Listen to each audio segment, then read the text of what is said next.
Hey everyone, it's not the Padres after party because we haven't gotten the ingredients for the party. I haven't paid Watto and Joppa yet, so yeah, I don't know if I'm gonna be alive after today. So yeah. So how's everyone doing? This is a chill stream, okay? This is a drill, people. Just relax. Go ahead. I'm doing fantastic. Okay, so we have Hoff Solo, and That was yay! the crowd. Oh, I thought you were cleaning your lens or something. Yeah. Yeah. Oh, we're so full of shit tonight, but it's the good kind. So, do you guys want to introduce yourselves? I think that's what you should do because there's a chance that there's one person that hasn't seen what we're about and is like, "What are these fools? What are they talking about?" So let's get this show on the road. Please introduce yourselves, interact, converse, exchange ideas and opinions. Good man. Okay. I'm flipped out. I do Star Wars skits and streaming, and I do bad things, but I do them so well. So, welcome to our nice evening of relaxation. Hello, everybody. I am the Rant. I believe that aliens created jellyfish, and yeah, that's about it. Hey, I'm Hoff Solo, and I just kind of say whatever's on my mind for my videos. That's about it. Awesome. And also, I want to personally say, I want to give my condolences because that Imperial officer gave you your last name because, it fit. Screw that. What is it? Solo. Oh yeah. Off Solo. Oh, man. Solo was, you know what? I have a new theory. Solo is Captain Marvel because it is mediocre. Okay, it could have been better. They screwed it up because of bad marketing and SJW droids and messages and agendas. Okay, but what happened is that they allowed Solo to fail because he's a guy. He's a man. His co-pilot is Chewbacca. He's a he.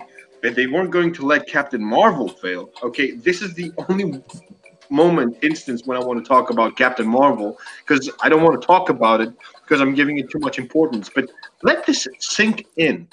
This is the only instance where two films that have similar shitty qualities, where both should have failed, but one didn't because it was protected because it's Captain Whammon. Think about it. I actually thought of it this morning when I was brushing my teeth. I'm like, oh my god. I'm right. Yeah. I mean, also, I think they put like a lot of money into the Solo movie, and they didn't really want to put any more in to market it. At least I'm speaking, so that's not me. Sorry, that was the wrong video. She's getting off the elevator. My ears. Loving an elevator. But yeah. Oh, we got Exaggeration Nation in the chat, you guys. Oh my god, What's you're up? not exaggerating, are you? Actually, I've been told I do that a lot. Definitely an exaggeration. He means mediocre afternoon. Hey, good afternoon, Exaggeration Nation. It's good to have people that are on the chat at least acknowledging our existence. And it's good because, when we go to heaven, we're taking you with us. And if we go to hell, come hang out. Yeah. I mean, we're going to be where all the fun people are anyway. Oh, yeah. No, not to brag, but when I go to hell, I heard that, Satan said, holy shit, Katarn's coming? Shine my trident in my tail tip. He didn't have his horn shine? Yeah, well, you see, the thing is that he said that it's such a high honor. I'm going to seat you next to Ryan Johnson and Kathleen Kennedy. Now, I know in hell that is an honor, but while I'm still living, I think that's pretty shitty. Oh, you'll get down there and you'll be like, hey, man, is it okay if I stand next to you so people think I know people. So I have friends. They'd be like, "Sure, Qatar, I'll be your buddy." Yeah, but all the metaphysical aside, Are you into tail sex? this isn't Mary, wrong stream. My friend, you are at the right stream. Because this is a merry band of brigands, you know? I was about to say the same thing Exaggeration said about, it's just The Last Jedi over and over in hell, I'm sure. Oh, yeah, that's what Exaggeration Nation said. Master John, is that what I said? My buddy, he's a compatriot of mine. He's a fellow Greek and he's supporting, I at least have the support of one Greek in the Star Wars community, and that says a lot. So, Master John is asking how my 25th of March was, and my answer is patriotic. If you guys don't know, I'm about to drop some knowledge. The 25th of March is our Independence Day, and 25th of March for me specifically is a very important day because unlike all of those other people that want to do their different kind of parades, I'm not going to mention them now because it's not going to insult people. I did one parade, the most distinct, honorable parade ever that I've ever done in my life. And I'm very proud of it to this day. And I wanted to go and see my fellow brothers and sisters that were parading in Athens, in the army and stuff, but I couldn't because I'm broke as hell and stuff. But yeah, I was patriotic from a mile away. That's the best I could do. But all jokes aside, our Independence Day is very important to us Greeks, and it's an amazing sight to see. And I'm pretty sure that you guys know it because we have parades in New York. We have parades all over the world where Greek communities get together and they basically do the same thing all over the world. So it's something unique. So yeah, all history aside, let's see. I heard that sex with Greeks is a pain in the ass if you do it wrong. That is true. Wow. I'm just kidding, man. I'm playing. Oh, wow.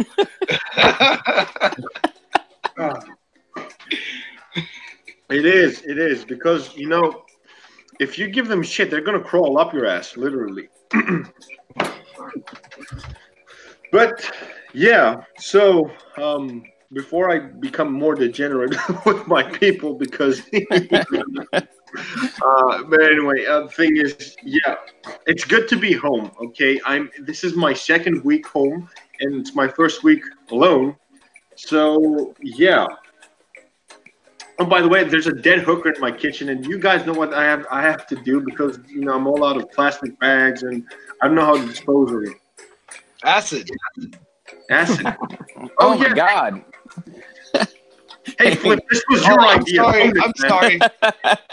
I've had to do this procedure too many times. That's my bad. First, you get an oil drum, all right? Like a full-on oil drum. Oh, wait. If you can actually hear in the distance, I can hear some... Yeah, I can actually hear some SJWs shitting themselves right now, and they're like, "Oh my God, you degenerate! You're about to retract women! Oh my God!" I can't believe how free these people are. They need to conform.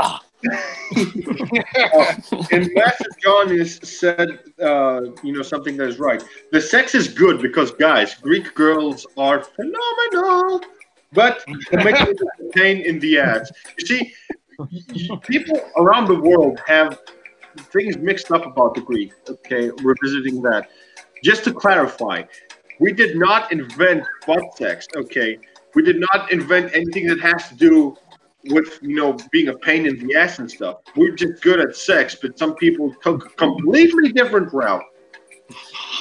Oh, man, wait, did you guys invent stroking the furry wall? Well, yeah, look, I don't know. We invented a lot of shit. But anyway, thing is, Master Jonas couldn't be more right. Commitment here with Greek girls can be a pain, okay? Because, look, they're classy girls, and they're classy. And I'm saying this because I've been all over the world, and I'd rather be with a Greek girl than any other girl. But to get a Greek girl, it's a pain in the ass. It's like, dude, the Battle of Rylon. You're alone. Is the most common pickup line for Greeks? Can I put some meat in your gyro? That's so bad. It's good. If I say that, it's gonna be bad. Exaggeration Nation just said we invented the missionary position. You're welcome. That's used all over the world. Neophobic. Yeah, in the most boring way possible. Oh, what's up? No way. No way. Neophobic is here. No way. Some no way. Yeah, With a side of pita bread. Right. Greek girls come with a side of pita bread, olives, feta, and of course tomatoes. Man, oh, I love tomatoes.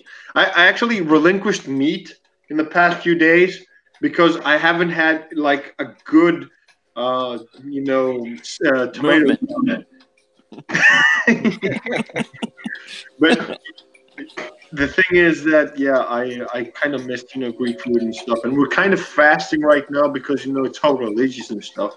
And if you go and you order some pita or anything that has meat in it, and you walk by the plaza and people see you, the old ladies here have such a judgmental look that they actually set you on fire.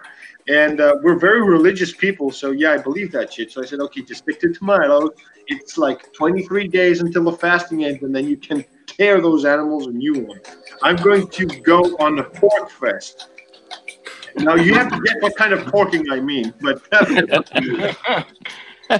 It's gonna be like Porky's. I'm gonna be porking a lot. Woo! So I heard that life in Greece is like toilet paper. You're either on a roll or you're taking shit from some asshole. That's what I hear. everywhere. That is everywhere. Let's see now. What is everybody? Oh, the Rookie Critic. Yeah, eat it with tzatziki. Oh man, he's so right. Shit. Tzatziki. Man, tzatziki. I love that shit, man. I really love man. it. You must know that. That's what happens when you put meat in the gyro. Tzatziki. Tzatziki, yes. Byproduct. It's white. It's thick and it's tasty. Tasty. Wait, what? Tasty. Yeah, Rookie Critic is here. The reinforcements have arrived. Yeah. So, where is the Rookie Critic? Yeah, I see him here somewhere. So, yeah. So we're just dicking around and talking about inappropriate stuff, and I haven't done this in a very, very long time. It's awesome to have a panel that can actually hold these kind of conversations. So, Katarn, yes. Everybody here, in lieu of me talking endlessly about some video I did, I am curious. What did everybody think? I want to ask you first. What did everybody think of the fake Star Wars poster or real Star Wars poster? You're asking me first? Yes. Okay, when I saw this, I saw 3PO with a bowcaster, and then I said, okay, drunk 3PO must have made this. Shout out to drunk 3PO.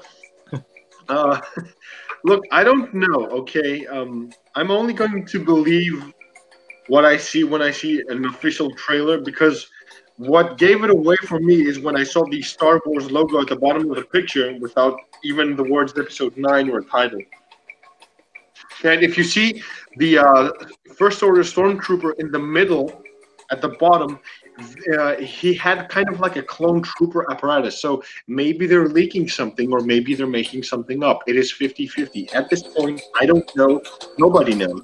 So I decided to focus on something more tangible at the moment. What do you mean? Well, I don't believe that that's the final product. I mean, like Ray,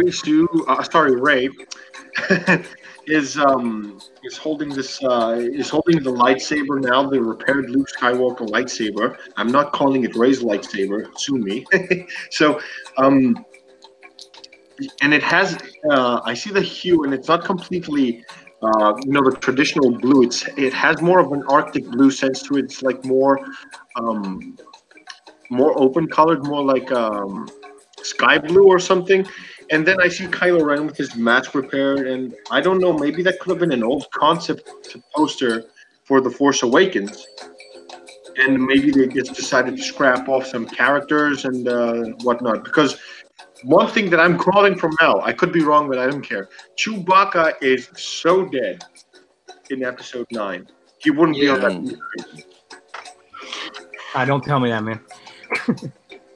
Yeah, sadly, Chewbacca, I feel like he's going to end up, getting killed off. And it affects off the most because he was the one that took a shower scene together. So, So I have a question. Hoff. Is every part furry on him?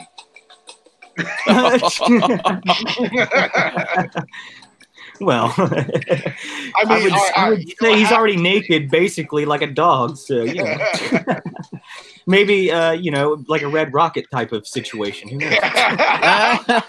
He said Red Rocket, Red Rocket, Red Rocket. I need like a cat. I always hoped when I was a kid, I was like, oh, his girlfriend's a cat woman. That's the way I saw it in my head as a kid. Never thought he'd have a big hairy wife. Chewbacca has the most realistic woman wife ever. Okay, because basically, if you look at Chewbacca's wife, it's what happens to the rest of us after 20 years of marriage. So I don't know. She was where she was supposed to be. She was in the kitchen. Damn it.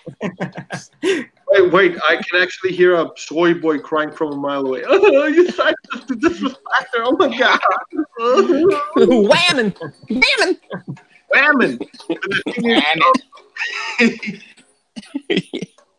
I'm actually going to unveil the secret. You know why these soy boys are like so women respecting? Because I've been there. Okay, I'm going to tell you something about my dark past. I was a women respecter before SJWs were even a thing. But the reason why I'm saying this is because I know what they're doing, and I've done it out of personal experience. See, to get a girl sometimes it's kind of tough. So sometimes guys try to play the quote-unquote chivalry card, and they come off as completely creepy and or douchey. But in the long run, it's not appealing to women, at least for a great percentage of them. Okay, if a girl knows what she is, basically, if she's like, I don't know, if she's like a 9 or a 10, she's not going to fall for the chivalry act. Okay, and it comes off as creepy. It comes off as very, very weak and very, like soy latte based and stuff. And women respecters are not something that girls are going to fall for. And it's sad that in 2019, these same guys that possibly have been carrying this act for years are still keeping up this very, very old, outdated,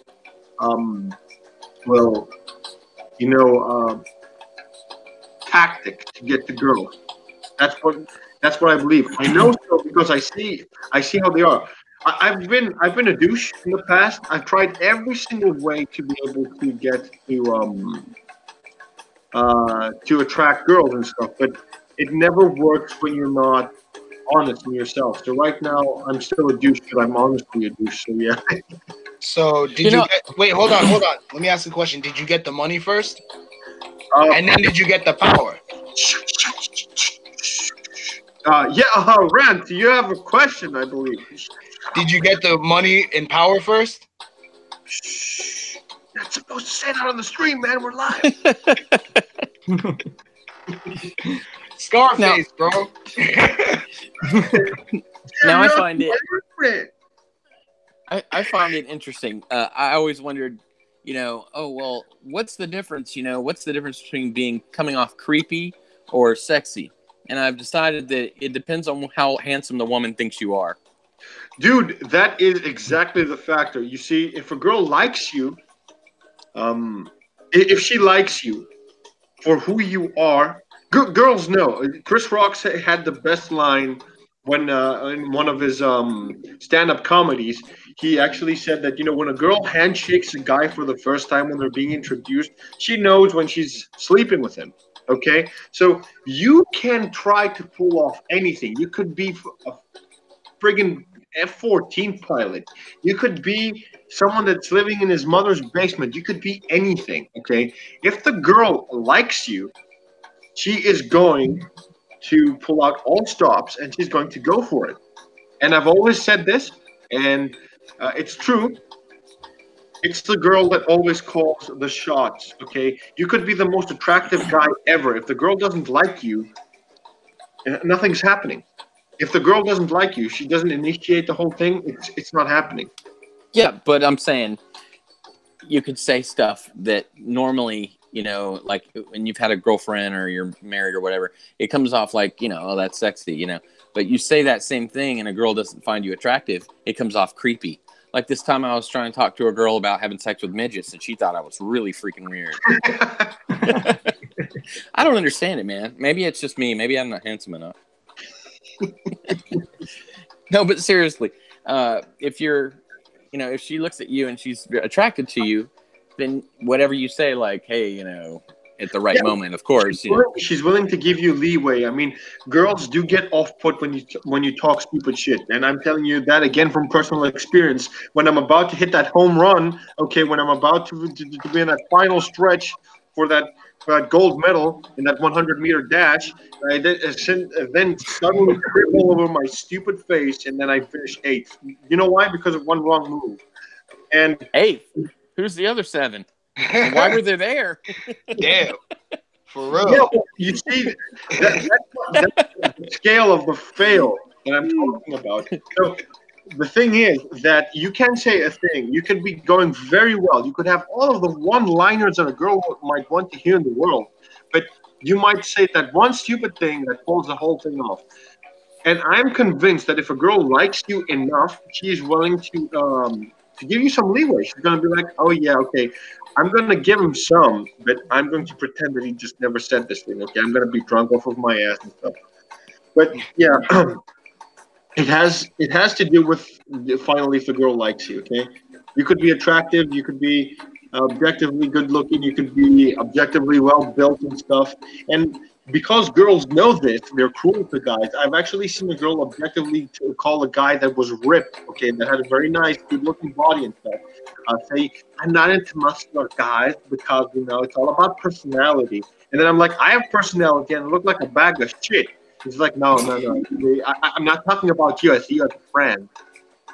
So they're full of excuses. They know who they want to sleep with. They know.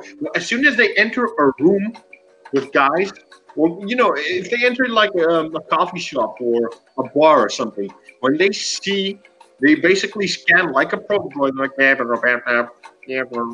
they're like target acquired. They know who they want to sleep with, and if their list checks out with at least one of the guys that they want, if it's one guy, they're like, okay, yes, oh, bam. Hey guys, I gotta run upstairs real quick. I'll be right back. All right. Sure thing. Okay. All right. For the win. So yeah, that's my verdict. That's what I know. And if you ask Master John, this is how Greek girls operate. Well, almost exclusively. What's the difference between a hooker and a drug dealer? Oh, I'm thinking something pointy. I don't know. A hooker can wash her crack and sell it again.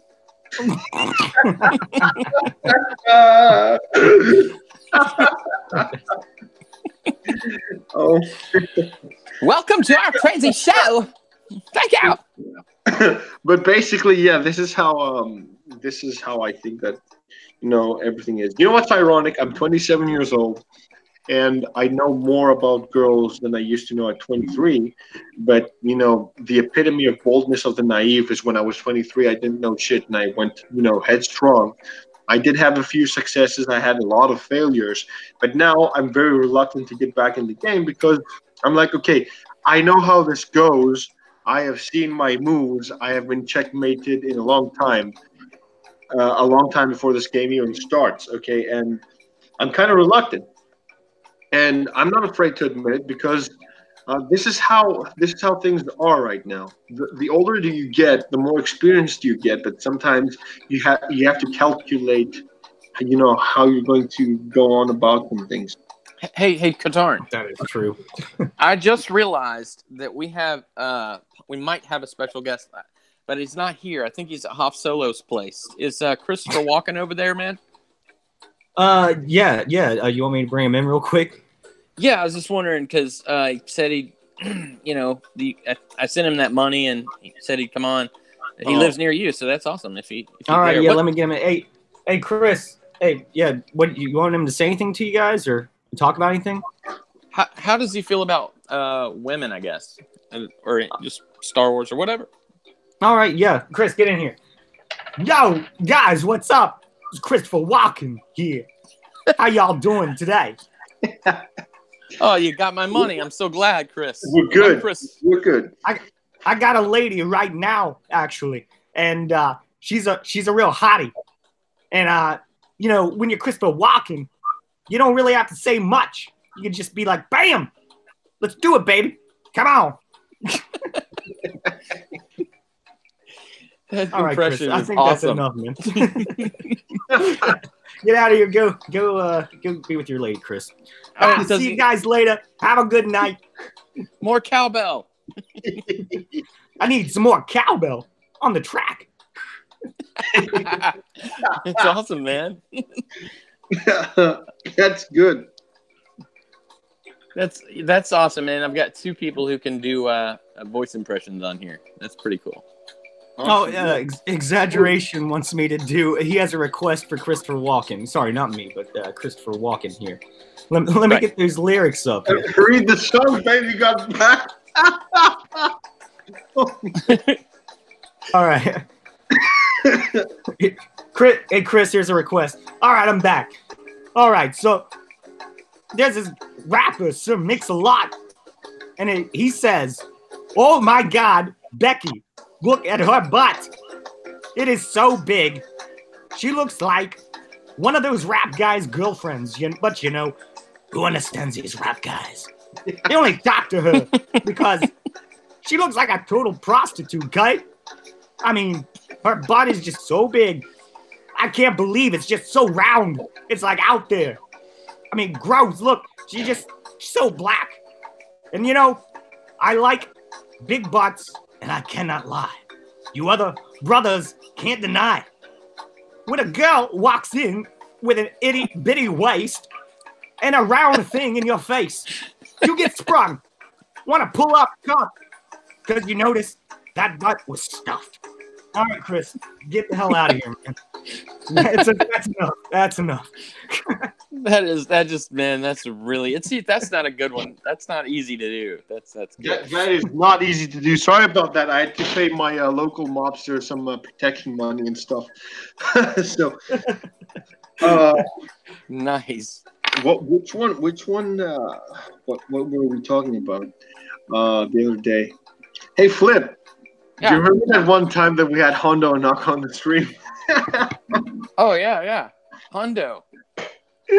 All right.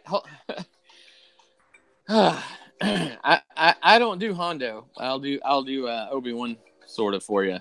Let me think here. Anakin, going into that club and putting $1 in that alien's G-string is uncivilized. What the hell? If it isn't my old friend Obi-Wan Kenobi. What are you doing in this joint, my friend? Oh, this is going to be fun. Hello, Hondo. Well, of course it is. You just slipped a $1 bill in my girlfriend's G-strings. What you look at that? Anakin. Drink Anakin soda. Come, drink. Hondo, Anakin did that, not me. Oh, you're an old crazy. I know it was you. After all, you're the Master Jedi. Well, We should She drink. did. We should drink. A truly great banquet is not to be missed. She did like Anakin's lightsaber. Are you sure it was just a lightsaber? Because he's got a lot of metallic appendages. You don't know that might have got through. That laugh is so good. By the Oh way, man. you cannot understand what happened to me that other time on Felucia. I went and talked to this one guy. He gave me a name, and when I asked him, he told me it wasn't my real name. I said, "You lied to me? I knew I liked you."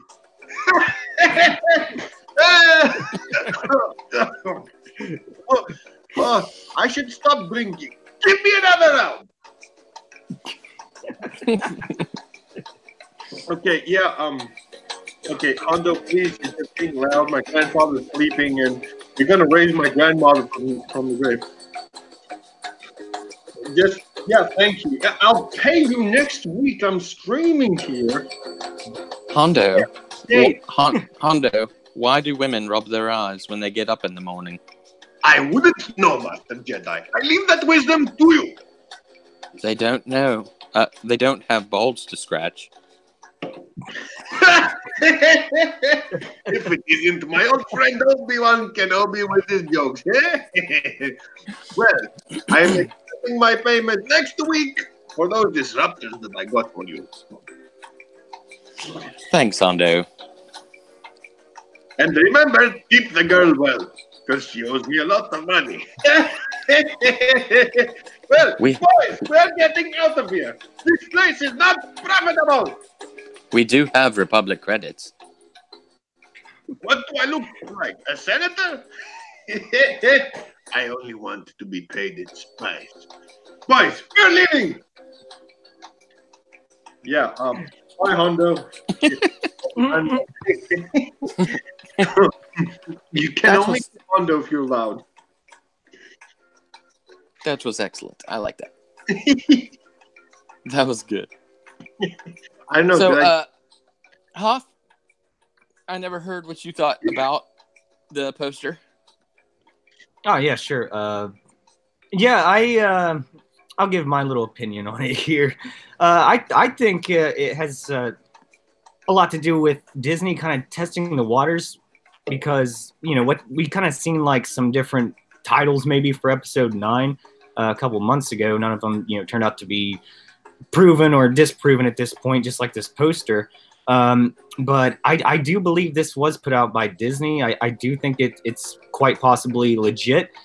And the reason I say that is because we do see some images in it that haven't been released before. And there were some images that came out previously in the year, I think about a month or so ago, of Kylo Ren and his mask put back together with this weird red glow under it. So, and I know J.J. Abrams wanted to bring back the mask.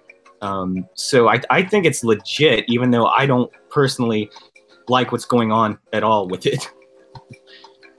Yeah. No, me neither. I mean, because I'm it's not a terrible looking poster by any means, but we've got a lot of bad posters from actual movies in the past that are legitimate posters. So, yeah, I just think there's so many new images in it, things that, I mean, if this was a fake, then someone did a real good job at faking it. Oh yeah, definitely. And also, the reason I say it could be leaked by Disney is because they don't know, maybe they're not sure on the title yet, and that's why they didn't put it on there, just the same way they were kind of testing the waters, because they know if they make any kind of slip-ups with this movie, they're on thin ice right now. So if they make any kind of slip-ups, they want to see people's reactions without being like, this is official, in my opinion. Could be wrong. Celebrations. So the reason they didn't use Luke in this is because they're saving him for a surprise or a cameo. I don't think so. I think because he's going to be a ghost, and they didn't want to. I think he's actually going to. I think that he's going to actually ghost on us,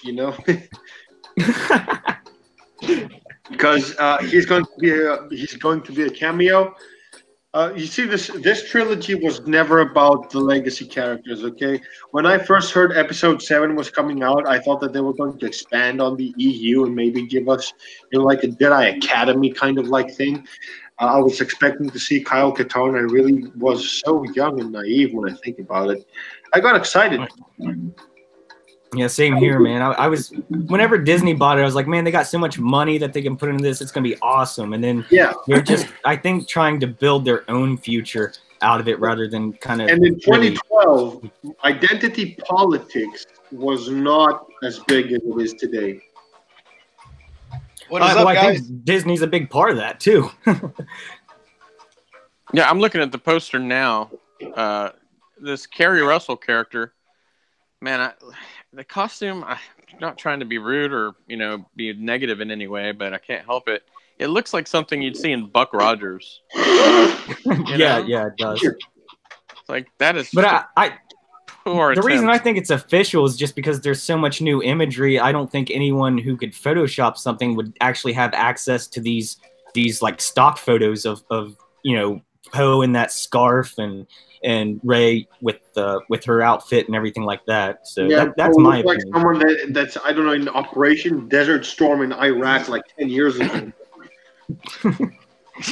Well, they made Finn look like he's confused or something. Did you He's see his face? He is confused. He is Where's confused. Rose?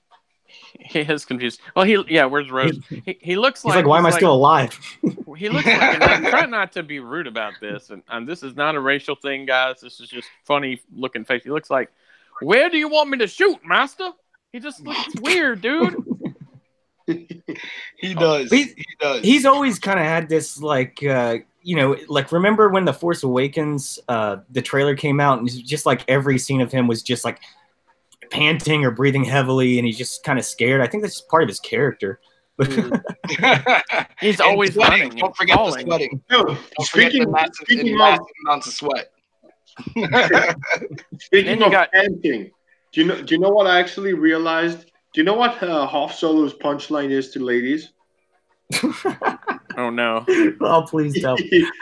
I'll huff and puff and blow your house down. I don't know, house. It could be something else. I wanted to say something else. House. Oh my god, dude, you went the exact wrong direction with that. Oh, I did? Or was it the right direction? Oh no. It You'll felt have like to in look one direction. what I usually say is I'd like to help you get Hoff. There you go. There you go. You want to come to my place? It's the Hoff system. It's kind of cold, so we better still to keep warm. It's Grand Hoff Solo. Oh, Grand Hoff Parkin. That's what your name should have been, man. That's actually that's not bad. What is the Hoff actually? Where did that come from? HOFF. It's part of my last Hoffman? name. My last name's Hoffman. So I'm like Han Solo is my favorite character. When I started doing my podcast, I used to do it with a buddy, but he didn't want to do it anymore. So I was like, well, I love Han Solo. What can I name this? And I was like, oh, Hoff Solo, because I'm kind of just doing it on my own now. So that's where it came from. That's where he said Hoff It works. Solo. The Harrison Ford Han Solo, not the new.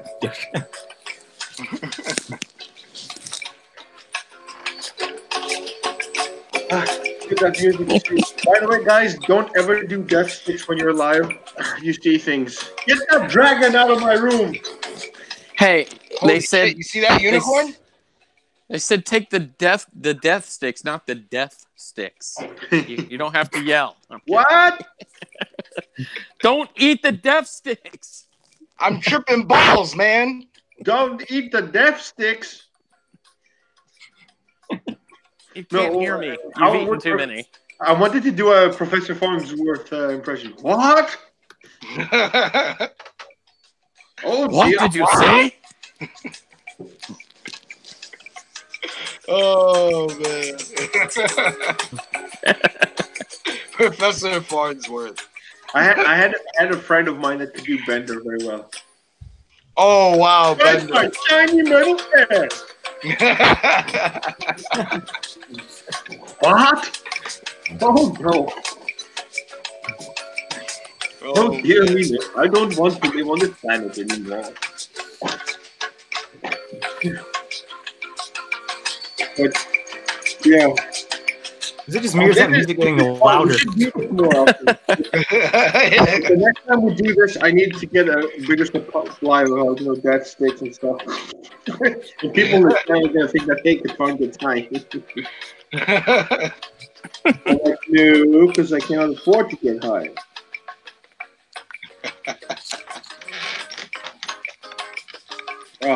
Master John was talking about Alderaan, and it reminds me of that one story where Darth Vader went to the planet and basically get this gift for this princess or something. And she opened the box and there was this rock. Okay, and before that there was this whole insurrection trying to kill Vader. And Vader knew that she was a traitor behind all of this. So she gives her the gift. And she's like, what is this? And he's like, this is what is left of Alderaan. And when I saw it, I freaked out. I got cold. I'm like, holy shit, Darth Vader's a badass. Now, if that doesn't keep people in check, I don't know what will.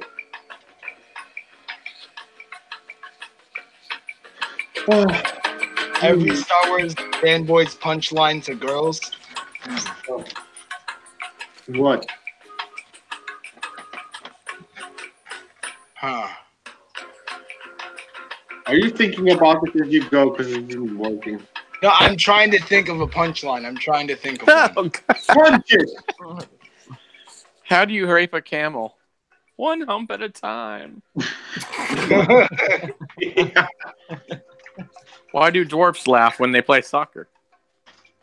The grass tickles their balls. Wow. Yes, it is elevator music. Yes, it is. Flip is providing it. You're welcome. I was gonna say, very good choice, by the way. You know who likes Thank you. elevator music? George Lucas. What's going on, everybody? Ronaldo. Ronaldo. You know what this is called? This music we're listening to? It's literally called elevator music. 1 hour. That's pretty cool. Yeah. I got a plan. I'll play this when I have sex with myself. Oh wow! Oh wow! No. So, That's pretty cool. There's I'm gonna do this more often. if a girl rejects you, you should say you're gonna go home and seduce yourself, and you might even play hard to get. Yeah. Oh, I can't man. remember where I saw that, but I saw that somewhere. I'm not taking credit for that. No, dude, I know. I saw that in the last 2 months somewhere, too. That's hilarious, though. Oh, Yeah, man. okay, I admit it. That was me. Oh man. Okay, you know what? Every Star Wars fanboy's pickup line is "You'll be my Princess Leia." That's true. Oh, my friend, I do have buns, but they're not for you. And every husband that wants his wife to get sexy in a Star Wars way says, "Will you be my Princess Leia?" No, but I know what I said to a girl this one time. I will not be your father. Oh, shit. But Yeah, will you hey, be my princess. daddy? Hey, princess, I'd like to lay you. Oh! Listen to the Hoffman over here. Hmm. 1, 2. Hey, Smooth as honey, butter. how about you get a little bit into Jar Jar Kinks? Yeah. Oh, nice. He's not the balls. Misa no playing with your balls. That's so booty. Be gone with him. I mean, maybe that's why he always did that. He's so used to motorboating all the time. Maybe we being friends. I don't know, sir. That's pretty gay. These are the big balls. Now go to town. Okay, let's just get things straightened out here. Don't make me use this. Uh-oh. Uh-oh. Oh, I hear. Oh, no. I What, heard you it. think I'm joking? You think I'm joking, punk? Huh? Huh? You got to All I put the can hood think- on, dude. All I can think of is this part from Jay Silent Bob Strikes Back. When they're Hey, holding did each other. Did you hear that they're making another one? Yeah, man. Yeah, I did a video on that. Oh, that must have been where I heard it. My bad. No, I'm Yep. just saying. Yeah, I did a video on it. Yeah, I know. Dude, Yeah, I I post honestly stuff can't and I'm wait. like, He whoa. thinks that, we're weird. He's like, all right. I'm not getting on here again. Yeah, you guys are awesome. And he's like,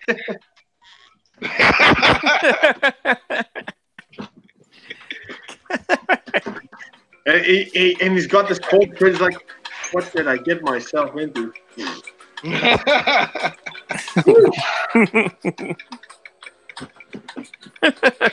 Oh man. So everything is good here. I don't have to use this. Right? See you no way. See you no way. Oh, come on. We're leaving. No way. No way. No way. Hey, he's got to go stroke the furry wall. I have a lightsaber. How can you leave after this? How can you leave me? He's a neophobic. That's why. Yeah, I'm not neo. I'm paleophobic. I'm old. Don't let the Hard. skinny stereophobia. Katard, you want to go? All right. Go, Uh-oh. Uh-oh. You want to go? Oh no. Oh no. It's Get out the way. Get out the way. You wanna Get out the way. Get out the way. Oh, flip. Don't shoot. Get out the way. Get out the way. Oh, we all go.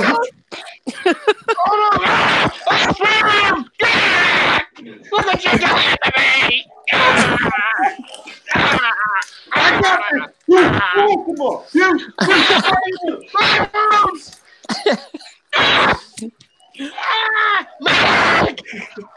Don't move. We're killing him. Let's some more. Huh? Oh, I wish my lightsaber still worked, man. I had to find some batteries real quick. That's awesome. It is Oh, that was awesome. Show's over. Specification complete. Oh man. Okay, there's a slight chance that my mom and dad saw this, so So we look completely and totally insane. Mom, this is completely for science class. Come on, we're talking about plasma ionic couplings. Just throw some mechanical terms in there so you can confuse my mom. Power converter. Power converters. Yeah, it's about power converters. Wait. Oh, my dad's there. No, he's not fooled. Dad, it's about the linguistic era of I suck. Subparticles. Okay. Oh man. Why am I still showing my face? I don't know. They'll be like, wanted, and I'll have my face like this.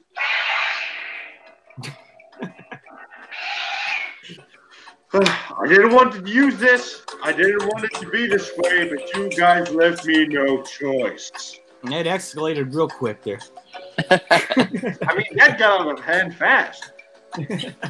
Brick killed a guy with a trident. Why are you holding a grenade? I don't know. Oh. I miss you, man. I miss your scent. I miss your musk. I can't remember the rest. This Smells like Bigfoot's dick. That's Sex Panther. Yeah. It's one of those instances where you wish you had more beer right now. I've been there.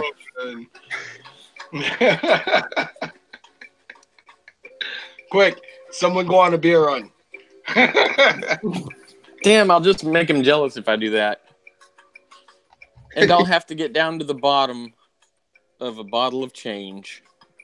I have a large change jar. I call it my beer jar. Nice. I'll have to get down to the bottom of that. You guys, I brought beers. They're in the chat. Oh, right. Awesome. Cheers, you guys. I need at Cheers to least, you. I need at least 2 from me. Cheers for beers.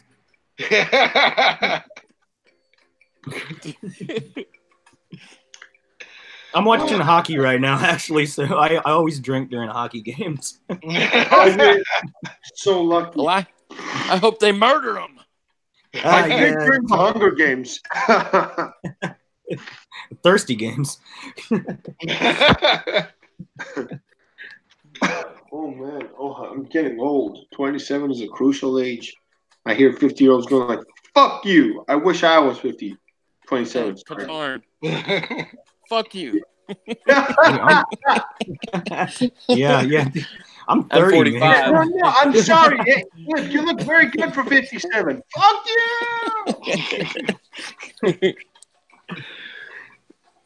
Adios, mío.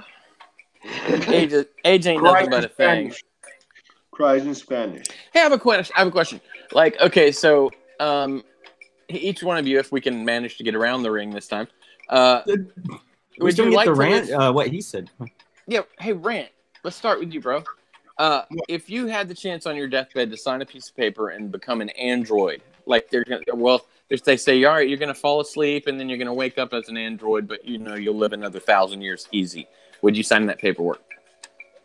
Bro, if I could, I would cut off my own arms and pay for a bionic arm. Yes, I'd be an android. Nice. That's a no-brainer. I told my wife like over 1,000 times, if we had the money, you'd be marrying like Anakin Skywalker because I'd have my right arm gone and have a mechanical one instead. That'd be badass. But now, in signing this paperwork, you will lose the penis. You'll lose the penis. I knew that was coming. I don't have to worry about going to the bathroom. I don't know. If I'm an android, I'm going to be more worried about just like having fun as an android. What are you going to do when you're an android? You can't go out and screw anybody. That would just...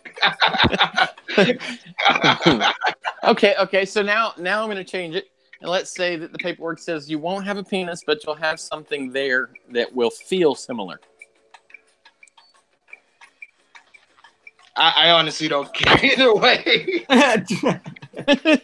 Good answer. I honestly would just have fun as a, android. All you know is you get to live 1,000 more years, man. Yeah, That's man. cool. Taking like unlimited knowledge.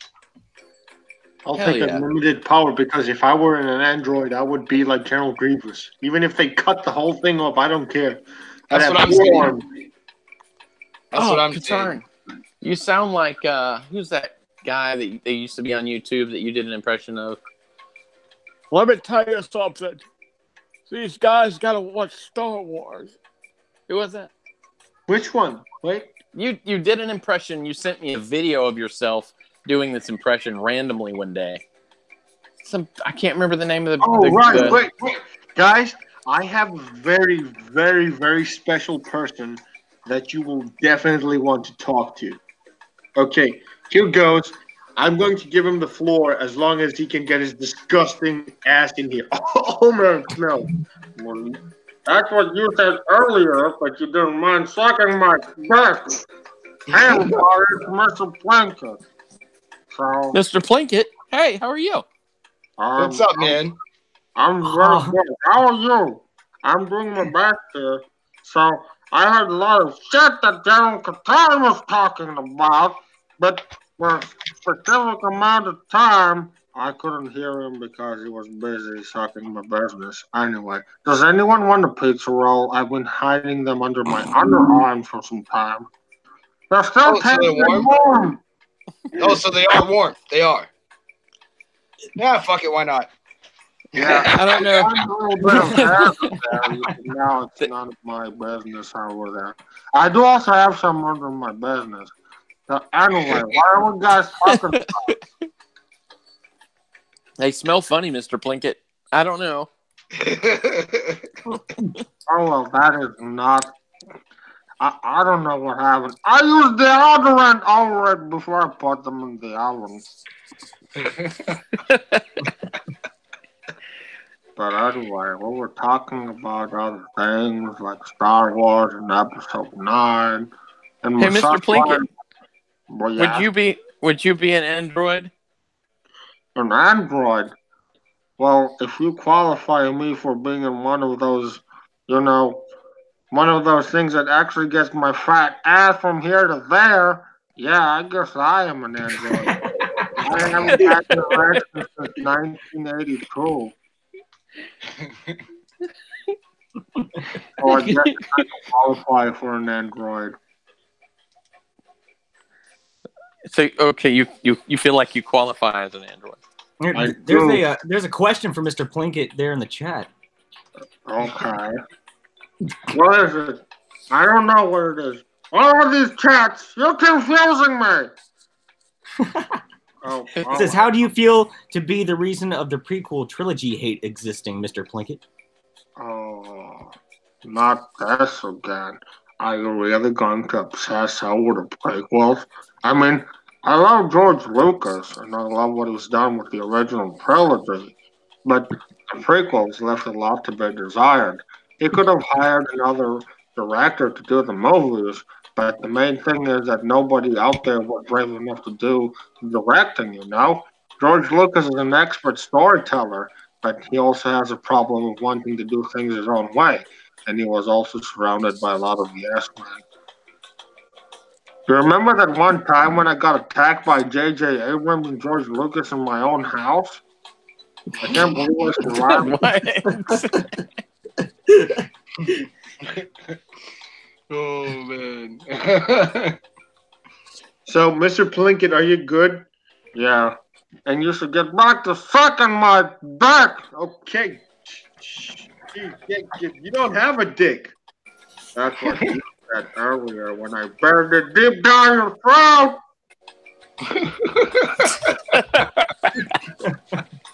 Okay, I have to go because I don't know. I'm kind of depressed and sad, especially after my son Ryan Johnson made The Last Jedi. I told him to mow my fucking lawn, and he threw fertilizer over it. I'm still looking for that bastard. I can't. You can't. You can't. Yeah, I can't take this. I can do, son. I'm looking for Ryan Johnson and he's still giggling over his huge dinosaur pit things that he used based over my chest. He took credit over my chest. He said, Dad? I said, yes, son. Can I use your huge tits so I can make this huge dinosaur monster? And I said, well, yes, son, I'd be honored. And he said, it's for a Star Wars project. And I said, Star Wars? That doesn't feel right. And he said, I know. And he started giggling like a little bitch. But anyway, I said, okay. I gave in. Anything for my little boy. I said, as long as he mowed the lawn. He never mowed the lawn and he stole my tits and he stole fans mine. Oh, man. He never mowed the lawn and he stole my tits.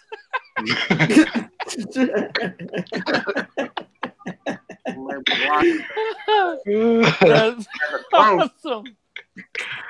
Oh, man. Well, that's pretty much the story of how I ended up in this death spiral. How I ended up here in General Torrance channel. I used to be a superstar. I got beat up by Abrams and Lucas. Something that they will never dignify you with a response. I mean, they broke both of my arms and legs for sure. Yeah, and that's why I qualified for being an android. And that's nothing that you'll get ever close to me. So yeah, that's not my problem. I just don't care anymore. All I want to do is just look at the sunset, maybe look a bit of the original trilogy, the pre-remastered editions, and eat some prequels. And maybe share it with a friend or two. Someone that appreciates the taste of armpits. But if you All right, wanna- Hoff. So would anyway, you be I'm going to be rolling back. Thank you so much for listening. And well, yeah, if you see my son Ryan, just don't forget to slap him across the face and tell him I'm looking for him because my lawn has become a fucking jungle. You can play Jumanji in that shit.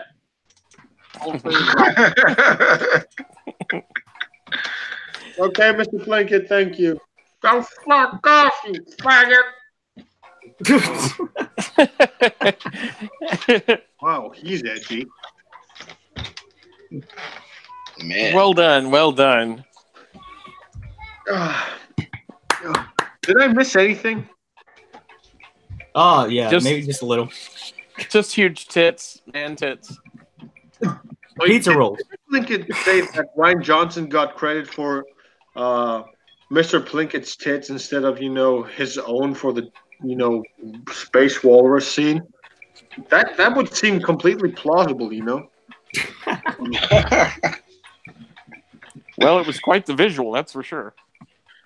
Yeah. Yeah. what a theory. I still have dreams about it. It's like, ah! Trying to smother me. We're not going to have you call the crisis hotline, are we? Hey, man, that's why I created that. That is why I created that. The super helpful crisis hotline. Hey, man, I still have relapses, all right? That green titty milk still gets to me, all right? Yes. I Quick understand. shout out to Shock's Skywalker's Academy. Hello, welcome. Thank you for dropping Shout out to her. Yeah, actually, if you guys could if you haven't subscribed to that channel, definitely do so. She's been fighting some copyright stuff lately and whatnot, so she needs the help. Oh, wow. wow. Man, she needs reinforcements. Move on. We can do it, General. We'll get right in there, deep in the hot, sweaty mess. Hey, so I'll bring in the whole 501st and dive in any dirty bush I need to, sir. that's right. One rent in the hand is worth two in the bush.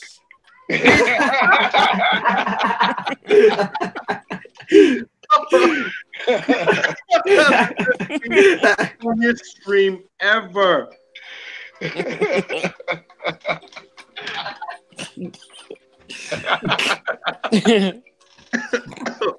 Oh man. Oh. Hey, Hoff Oh, Solo. Yes. It is now your turn to answer the question. Are we on the Are Android you an question? Android? Yes. Oh yeah, definitely, man. After seeing Alita, for sure. I mean, you could just be so powerful and you have all these kinds of crazy weapons on you, and yeah, definitely. That seems like a good life to live. I mean, once you've If had you- your organic life. Yeah, for sure. I mean, at the end of it all, He's like, well, don't throw your organic life away. Wait, you can't miss what you don't know. That's true. That is a very good point, my friend. I mean, if all you knew was to be, like Alita, I mean, yeah, I honestly, that would be awesome. To be like an Alita android, that would be awesome. Yeah. Yeah, I'd do it too. Yeah, but if I was missing, the physical pleasures of life, then it might be a different story.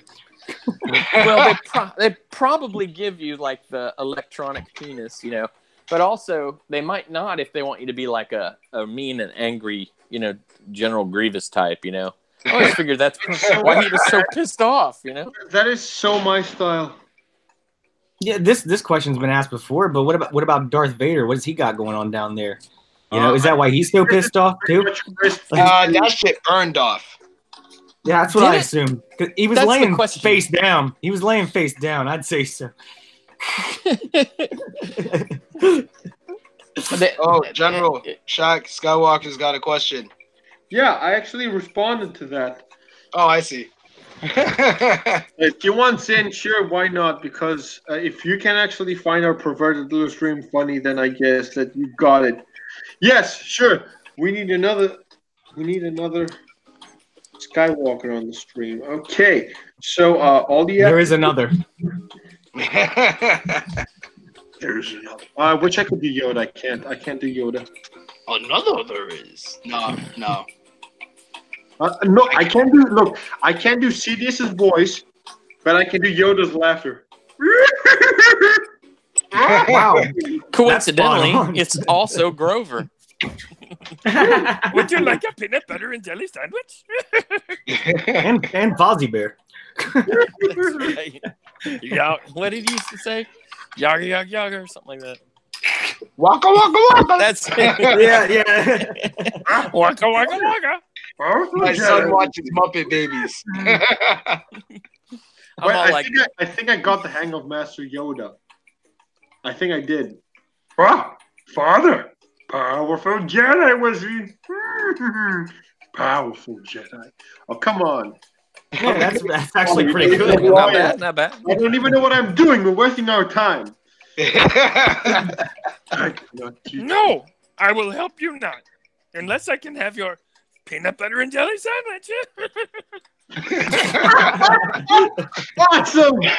Awesome. Shock T or Shock Skywalker, please drop your email down below and we can proceed. Please. Don't know the power of the dark side. That's actually pretty good. Yeah, that's good. Vader. That's actually quite good. With the necessary augmentations, we could get your voice to Vader. But Yoda, it takes a toll on your, your vocal strings. Damn. On your nasal area. It's like...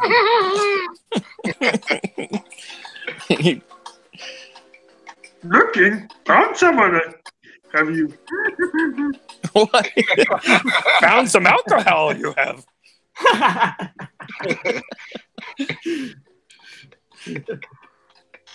I always wonder what it was Yoda was eating there too. Like, I mean, you know harm. I think it was like a beef fucking jerky. beef jerky. Yeah. Yeah, exactly. It's a Minot beef jerky. Minark. Yeah. There's something alive down here. That was my. That's right. Like we're being watched. All right, put your weapon. Mean you no harm.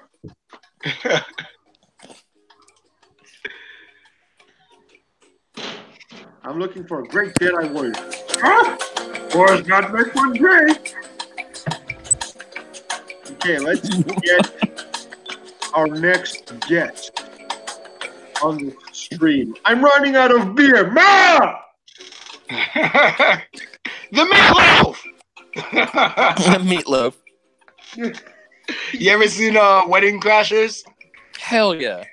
You remember the part with Will Ferrell? Ma! The meatloaf. Fuck! And then he's like, well, now where were we? It's like, That what part the was fuck so is wrong funny. with that guy?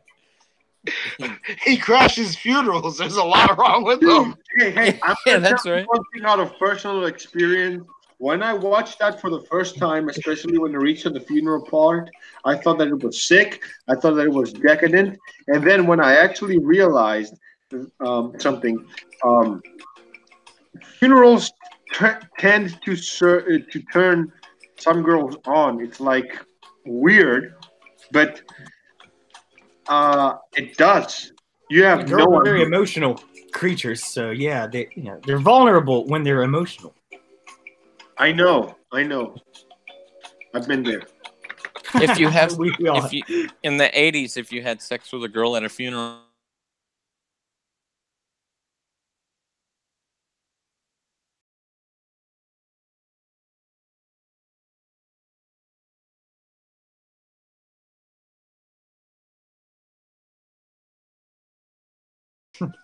Oh, What is it's it, up, Hot Tub Shaq. Time Machine, the Violator. We can't hear Hello, you, Shaq. Skywalker. Wait, we can't hear you.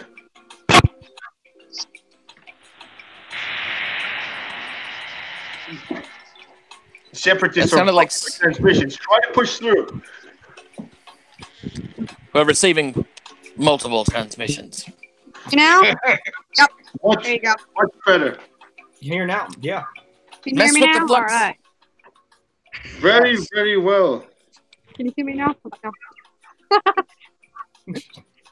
Can you hear me now? Yeah. Hold on a second. There we go. All right. Hey, Hop. What's up? How's it going? Doing okay. Sorry. Good. Bored. Nice to have you on. What? Nice to have you on. I am the general. Hi. I am. Nice to meet I am Groot. you. Hey, I just said something through my brain. I'm an alien. Oh, yeah, we know that. I hear voices. And I That's see just it. me. That's just me. I am Groot. I am Groot. We are Groot. Oh my God, that was who did that last Groot impression? Wait, I think it was Red. Go ahead, do it again. No, I think it was Flip. The We Are Wasn't Groot. me. Yeah, that was me. That was Hoffy. No, it's off. go for it again. We are Groot. I don't think that was as good. General, I don't know what's up with this guy. He just said he's a fucking root. What? I think he's had too much Romulan ale, and we don't even have those fuckers in our universe. I guess too much Corellian nail has gotten to him. Jen, All right. Guys, quiet. Shock. Would you want to be an android like in Alita? Yeah. Nice. That was, you gave her a close. I mean, I'm taking all this training at Sprint. That was a close-ended question. You have to ask an open-ended question. Close-ended or yes or no questions. If you were a android, what would your profession be? What my profession be? Yeah. Save the world. That would be my main motive if I was an android. I'd be a mercenary. Yes. I'd be a bounty hunter, Awesome. and I might save the world, maybe. Be a bounty hunter that saves the world. Wasn't Yeah. Cad Bane like an android of some sort, or was it just an alien? He was an alien that had like certain parts added to him. I think he was like Oh. He was like a cyborg kind of thing mainly. That's what I There's was like thinking, tubes yeah. and stuff. Yeah, he was pretty cool. Yeah, Cad Bane was awesome. I liked his character completely. No, Cad As soon as Bane I saw the hat, I was like, yes. Guys, Yeah, me too, Rant. Cad Yep. Bane wasn't a cyborg. He it was the Duro. Generally, the species of Duro have this have like I don't know. It's like I read this once, and basically, have you ever had like inflamed sinuses somewhat? That's how the Duros speak. Oh, okay. It has to do something with their bodies, Flip, to Whatever answer your happened to- question. Oh, I'm sorry, Yeah. I didn't mean to. I was I going know, to say go to ahead, answer go your ahead. question. I think if I was an android with a profession, I'd be like the world's best bartender. Like be able to like be grabbing everything, flipping drinks, shaking drinks up. Putting I'd put umbrellas in. R2D2 on the put R2D2 on the sail barge out of business. Yeah, because if you can't have you can at least have a cocktail, right? Oh man, yeah.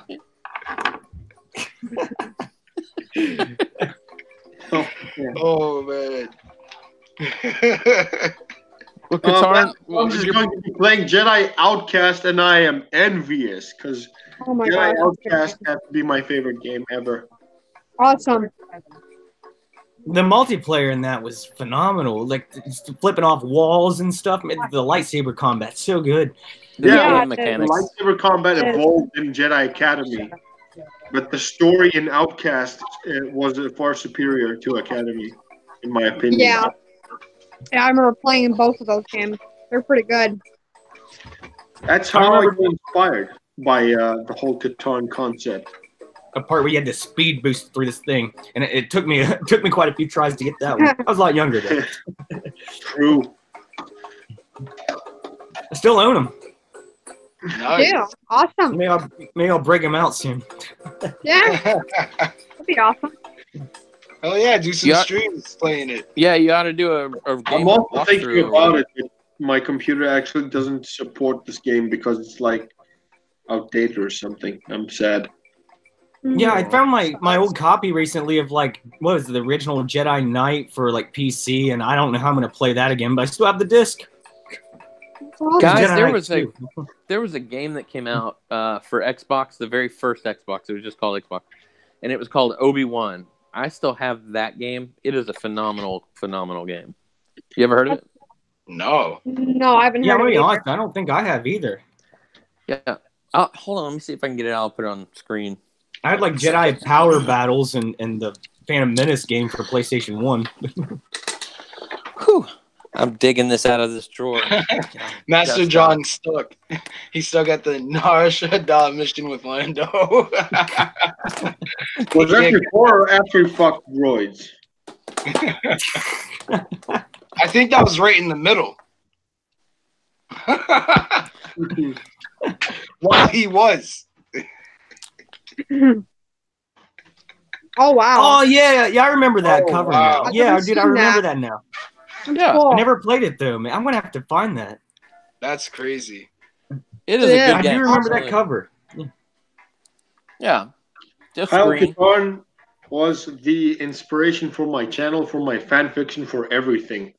Basically, Kyle Katarn is the main reason why I wanted to write my fan fiction and center it around him. So basically, I am the progeny of Kyle Katarn. You got a stogie there, Flip? What's that? So you got a stogie there? Oh no, it's my vape. Looks like it Oh, though. right? okay. I thought you had a Cuban. Getting all excited. And now, I forgot the- now that he took off the camera, now he pulls out a stogie. It's called the Clinton. Oh, The man. Clinton.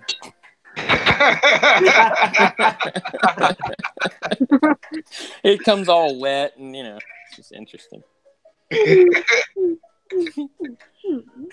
The fluid in it, is that the Lewinsky fluid? That's right. That's special order on that one. The Lewinsky fluid. You got it. I love it. Oh man. I'm old.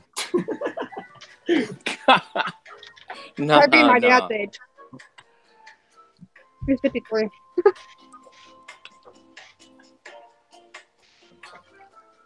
Oh, Oh, there's David Darth R. David R. Yeah. Ooh, Darth David Art is cool. It's a cool name. Yeah, sorry Alright, about man. that. Hey there. I've only just seen it on my email. That's all right, man. How are you all doing? Pretty We're good, doing great. man. Pretty good. You missed out. Mr. Plinkett was on the channel, but you weren't here. Also, Christopher Walken as well. Yoda. Yeah, we also had Christopher Walken. We had quite a few celebrities here, but you weren't there. Yeah, Darth It's a- Vader was here. Yoda. I had who else Darth do we have? Vader. We had Jar Jar Binks. It's been a bad day.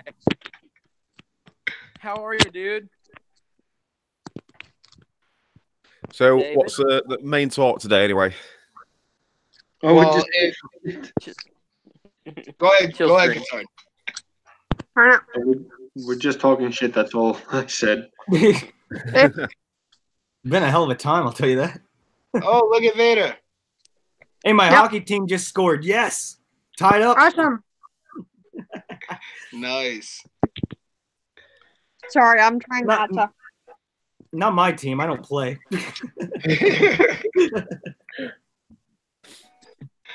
So, Darth David R. If you were like an Alita Battle Angel android, what profession would you have? Soccer.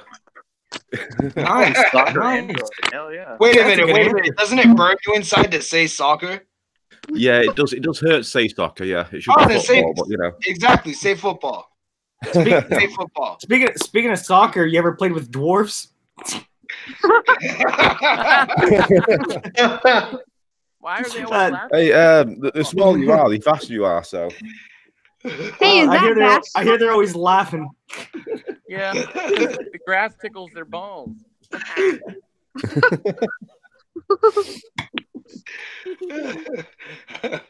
Oh, speaking of dwarves, I just remembered Drunk 3PO's video from the other day about Ewoks. About how they're not cute and how they try to eat people. They're brutal, man. They are. They defeated the Empire with rocks. And don't forget their logs. They have logs too. Yeah, And they yeah. eat logs. They defeated the ATST with logs. Tried to eat Luke Leia and me.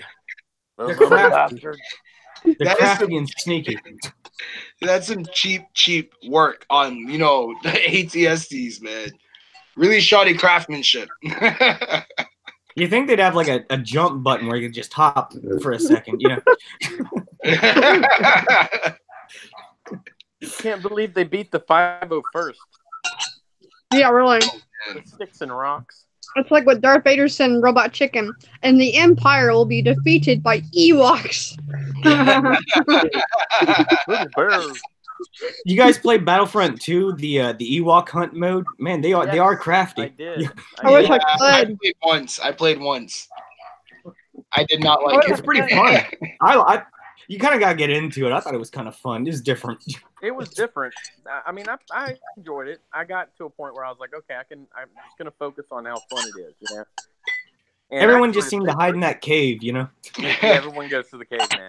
Yeah. The first time I played it, I was scared as shit. I thought that something else was coming out of the dark, not even. I kept expecting something like scary. Like, Yeah, I did like how you don't get like any special power ups. It's just basic weapons. That's what I like the most about it. That's cool. I like how the flashlight doesn't last for long, so you're like, yeah, you gotta use it in the right way. Yeah, I Yeah. thought that'd be cool to do that in a scary game like Friday the 13th or something. I've Oh, wanted to God, play yeah. that for a long time. I've watched a lot of videos. It looks fun. I've got it. It is fun. It's endless fun, man. I don't like jump scary stuff. I don't like that kind of stuff. Well, Friday the 13th is jump scary. It's more like he's coming and you better figure out what to do. Oh, man. Impending doom is what it is. Yeah. Impending doom. That's Yeah. a good way to put it. Yeah. Mhm. I'm Yeah, you know, Hoff, they're not doing any new DLC, but they are keeping the servers open, so you can still go buy it. What do you got, like a Xbox or a PS4? Yeah, Xbox One. I think I'm friends with you on or either your son's account on Xbox. So I see No, you that's online the- from time to time. That's my account. They just Oh, let me okay, play cool. it sometimes. Yeah, I've heard all that. You let them. You're paying the subscription fees there. Yes, of course, but also, man, I grinded to get all the stuff, man. I still have I haven't played since October, but I have Anakin and Dooku, and I mean, hell, I had 1 million credits about a month ago when all this stuff started coming out. It's Yeah, so I cool. grinded. Yeah, Hey, I was really happy that they gave out a lot of credits like right when those new characters came out because I hadn't been playing for a while, so it was nice to just be able to buy them up real quick. Yeah. Man, I didn't get any of that. I love wasn't that- playing around that time. I'm so mad. I absolutely Wish I love could that buy it, General but I Kenobi armor. Yeah, Really? that armor's awesome. Yeah. Hey, Rant, do you have an Xbox? Yeah. Dude, what the fuck why aren't we all streaming sometime and doing this? Oh, I'm yeah. down. I think it was Nixon. Gonna have to set it up sometime, bro. Hell yeah. I'm down. You know what I've been I'm on. Oh, go ahead.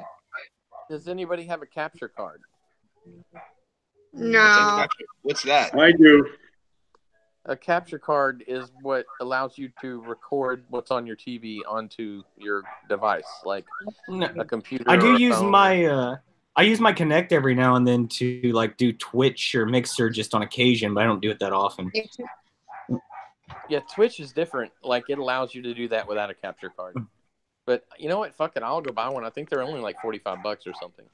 Oh, dude, no. Listen, I'm going to link you to one that is very, very cheap, and that's worked for me in the past. Let me just look at that real quick. All I can think of is a PS4. You have a share button, don't you? Okay. It's called the Easy Cap. That's what I used. Mm, I'm gonna Google that right now. I don't Google think it. I'll be able to Yeah. afford that. Give it a But- Google. When I was playing Pokemon back in the day in the community, I had this one guy that we used to hang out a lot. I And- hate these. He got me this Easy Cap. Guess whether you're female or male. I'm sorry, you all, but I'm sorry, Shaq. It's hard to hear you right now. Are you? I'm probably not close enough. to do so. Holy shit! I can get it here in Greece too. Yeah, it's not more expensive than $10. Oh wow, that's not bad. What did you And say the price was? It's got a CD that you use to install the what's it called, the software, and basically it's just like this little USB contraption that has the audio, the yellow, the red, and the white ports that you use to connect to any of your consoles and stuff, and it works. Oh wow, that's cool. What did you say the price was?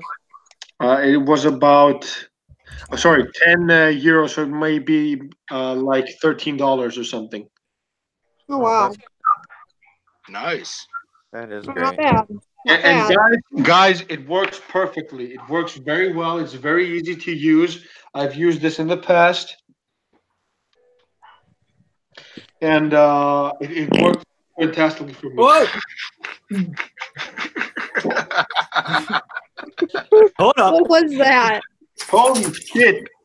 Sounded like someone farted. Speak up, people. My ass doesn't talk. I heard some trumpet for a second. Yeah. Really? I thought someone stepped on a frog. I don't know what that was. Is anyone mixing around mac and cheese? No.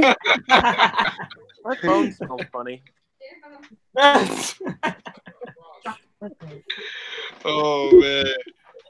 Don't put it to your face, you'll get pink eye.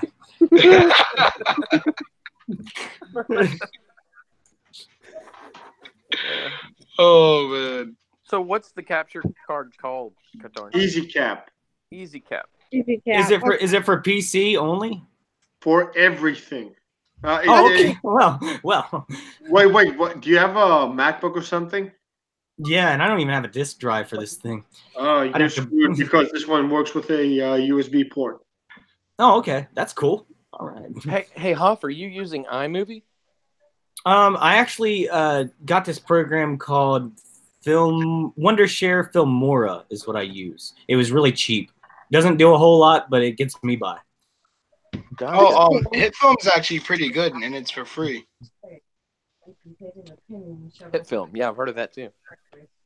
Yeah, I don't had to like use- re-download it. Oh, what's up? I don't really have anything to use for mine. For editing? Yeah.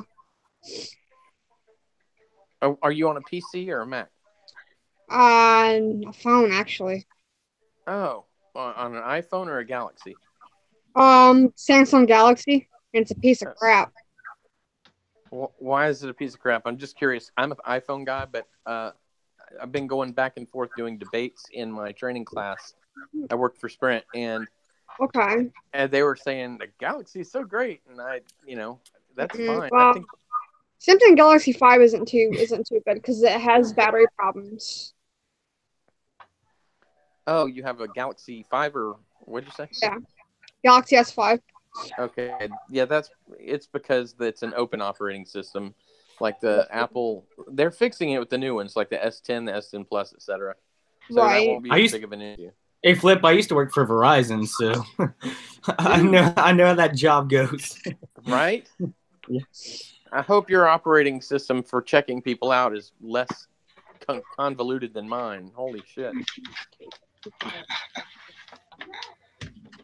I'm not talking work anymore, goddammit. But you should get some software. No, real quick, I wanted to say this. The funniest thing that ever happened to me at Verizon was this woman came in and she had her phone.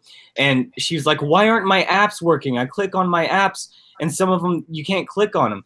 Do you know what she did?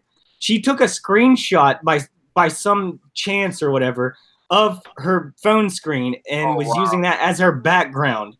Oh my gosh. And so it was a background of her apps. And she, Oh my gosh. it took me like 10 minutes. I'm like, what is going on with this? I've never seen anything like it. And it turned out, yeah, it was a background of her home screen. Picture. Yeah, that's funny. Lady. So if you ever see that come up, I just want to let you know. I will be on the lookout, my friend. That's a good one. That's crazy. It is. It's crazy. Wow. Wow. Oh man. I think she was trolling me, man. I don't know how you do that on accident. I think I did that before, to be honest with you, with one of my phones. Yeah. But it didn't take me but 5 minutes to figure it out, and then I felt like an idiot. But yeah, it can be done. Well, I'm sorry. Well, you know.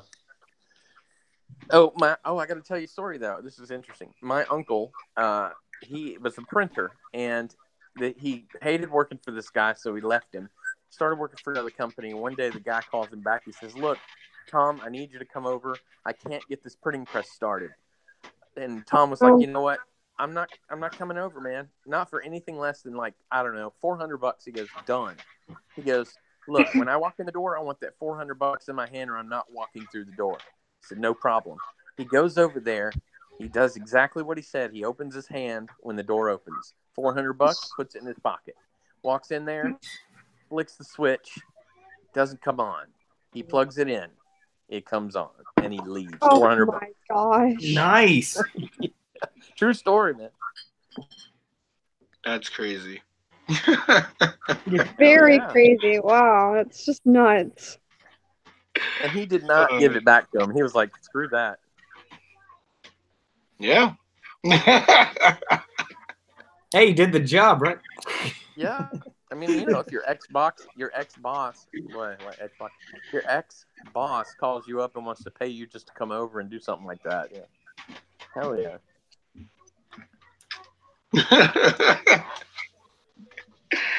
Oh man. But Update on the seriously, hockey game. They're now winning, so good night for me so far. Still a period left. Go on. where are you? What's your team? Nice. Columbus Blue Jackets. I've been following them for like 16 years now. Here in Atlanta, we have the Gladiators. It's a AAA team, so to speak. I don't know what that means. Well, you Like, used to have the Thrashers, but they moved to Winnipeg like 5 or 6 years ago, I think. You're right. And before that, we had the Atlanta Knights. And but the Thrashers, even though they moved, their smaller league, the sub league, AAA league, whatever you call it, it is the Gladiators. And so they play at the Gwinnett Arena. Dude, every time I get a chance, man, I'm gonna go. It's like because the last few times I went, there was blood on the ice every time. Dude, hockey's the best sport, man. Hockey's the best sport. It's the only one I watch, but I love it. Do you remember that time that guy had the blade go across his neck once? Oh yeah, that's happened twice. Yeah, it's pretty scary. Yeah, We had a that's- player, Cam Atkinson, who had a skate go across his eyeball a few years back. Damn. Yeah, someone had fallen like in front of him, and his foot came up and hit him in the eyeball. Yeah, Oh. wow. That's gotta hurt.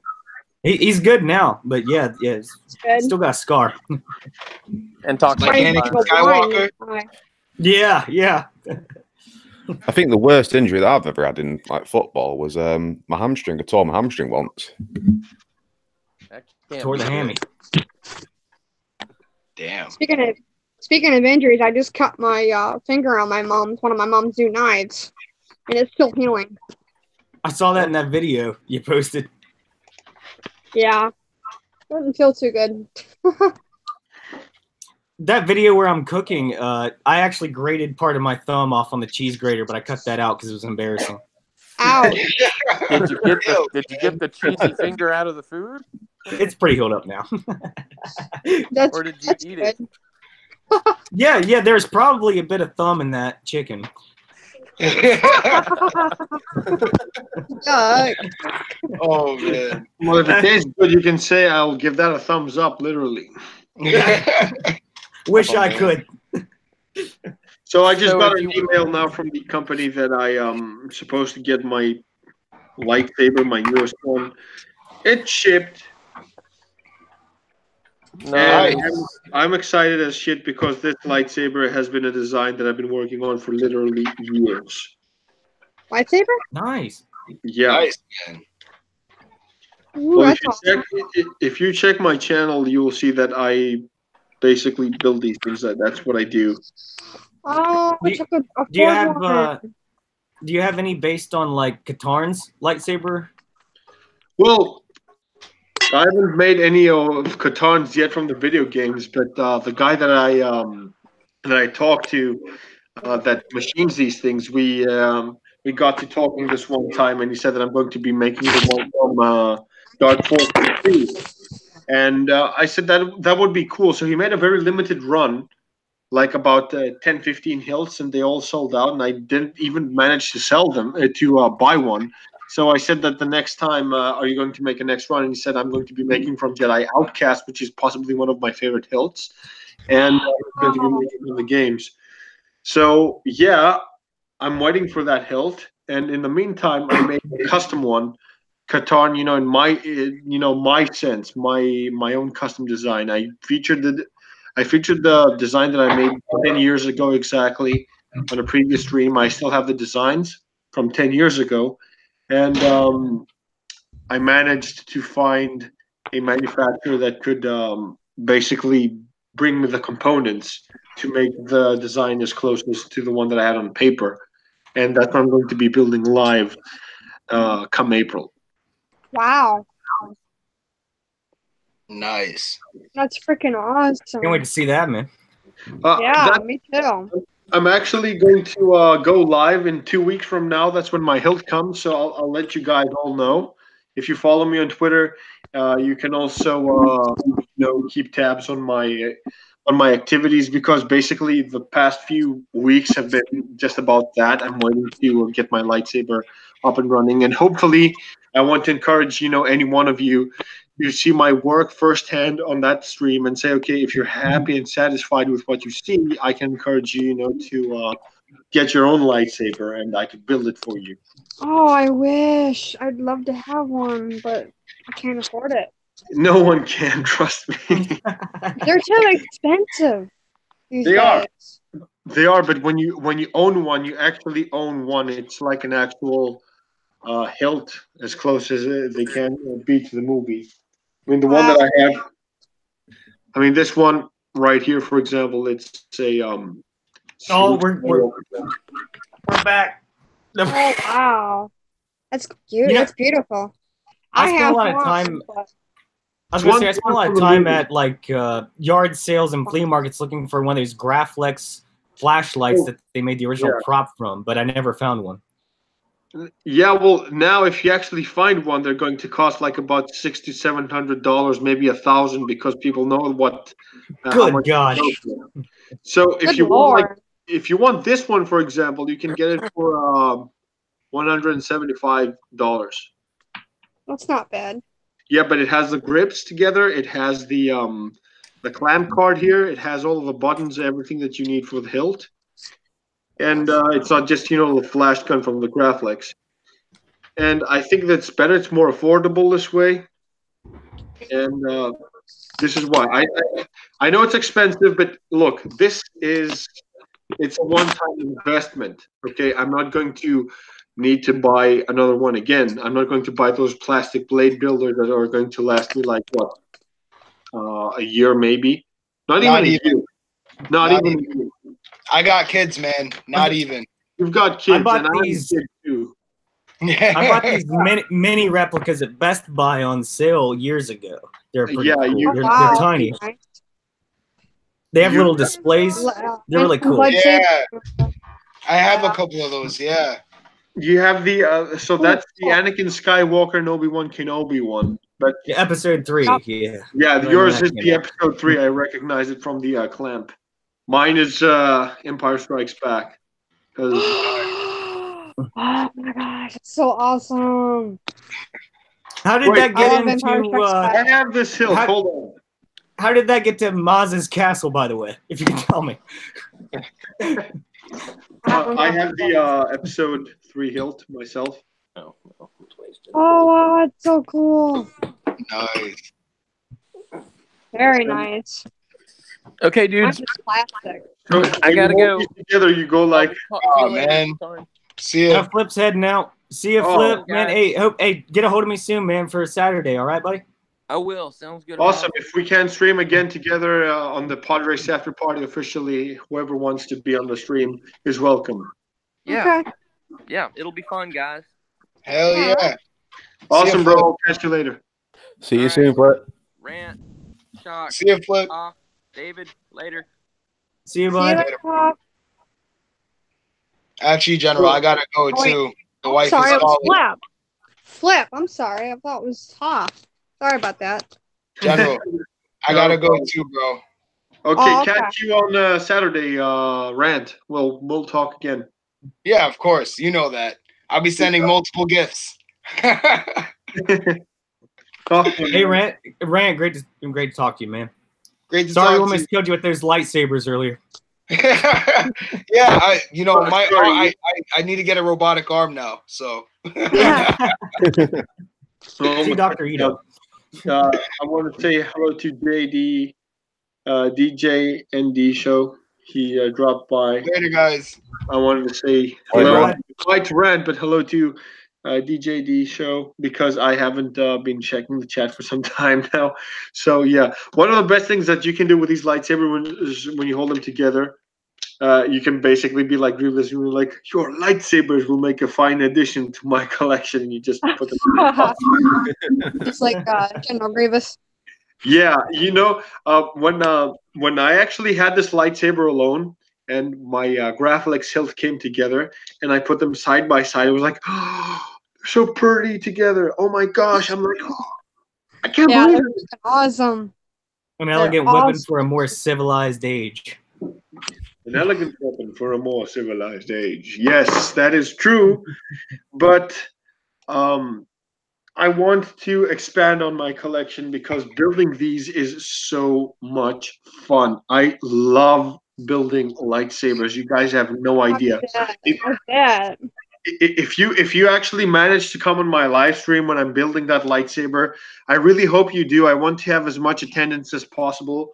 I I'll want be there. Just let me know. I wish I could. I'll let you guys know. Yeah, you can actually catch me on Twitter as well. I have the same picture. You know Katarn? Okay. Yeah, right. the exact same thing. Okay, So- I'll go ahead and follow you. Hold on That- a minute. That's actually how I know you from, because I wasn't subscribed to you, I have to admit, but I've talked to you, I think, several times on Twitter.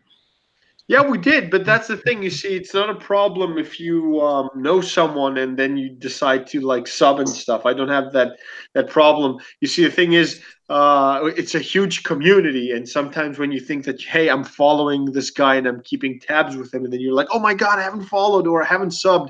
It's happened to me, even to some of my closest of peers and stuff. But the thing is, it doesn't matter as long as you guys make it on that live stream.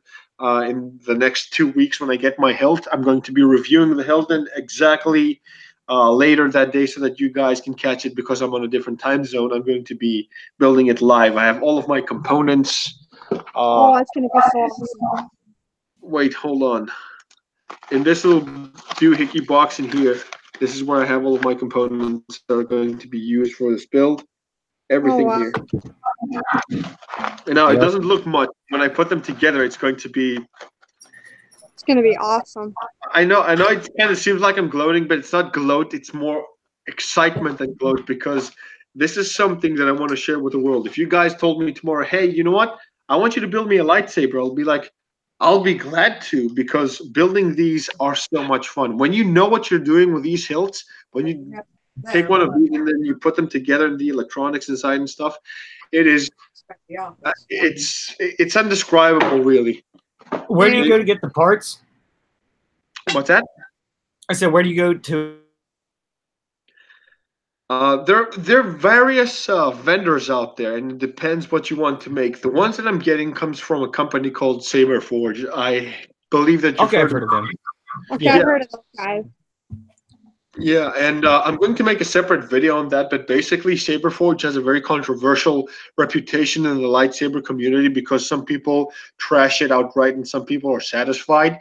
And in my personal opinion, if you value my opinion, I haven't had any problems with these guys. I haven't had any unfortunate circumstances. They haven't crooked me. Whatever I've ordered from them, I've gotten my money's worth. They may be pricey, but generally this hobby is pricey. So. No, Pop. Hey, Katarn, have you played Jedi Challenges, that game? Because I have this hilt from that game. You have that's the Ray hilt. Let me see. Yeah, it's from that Jedi Challenges game for your phone. It's like super awesome. It's like augmented reality. But yeah, shot. No. Wait. Look, I think you can get it on sale now. Mine is obviously thicker because it's more close to the movie replicas. Yours is. Oh, this is like a toy. Yeah. It's much. Look, it's not the fact that it's a toy. I think it's much thinner because it has to be, able for you guys to grasp these things when you play this game, because it's the way Ray holds it. It's how Ray holds her lightsabers. Very far apart. Yeah.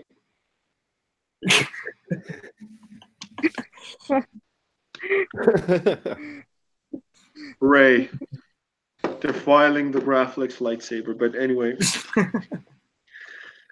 So that's the thing. The lightsaber hobby is worth it. It may be expensive, but it is worth it because you own an actual prop and stuff. And I wanted to say, just be there, just follow me, just keep close tabs, because this is something that I think that you're all going to enjoy. The whole journey of putting every single component together is something. It's something unique. And Yeah. I have a video series when I made the Graflex, and I really enjoyed it. And at the time, I was still a beginner because I wasn't really good, with soldering and all that stuff. But now I'm a little more confident in my skills.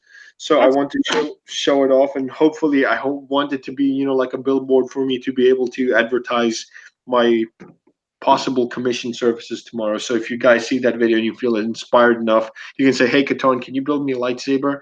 I'll be like, yeah, sure, why not? I would. Oh, absolutely, man. I'll That'd be support awesome. you anytime I'll see your stuff. Absolutely, bud. Same here, man. That's a Let me talent. let me quote Darth Vader here. I see you've constructed a new lightsaber. Your training is now complete. I'll have to get you to build me like a Satil Shan one. The Teal Sean. I actually have access to that. Let's see that here. So, I see you have constructed a new lightsaber. So, Darth David R. Satil Shan. I think we've discussed this the last time. I do have access to that hilt. Although I will admit, if I actually look through Saberforge's site right now, Mm-hmm. it is kind of pricey. But the thing is that you've obviously seen the those little designs on the hilt. Those are what we call acid etching. Basically, what they do, they use like this kind of acid to eat through the metal of the hilt, and it basically brings back that design. And it's something that very few people could do very well that way, and it works.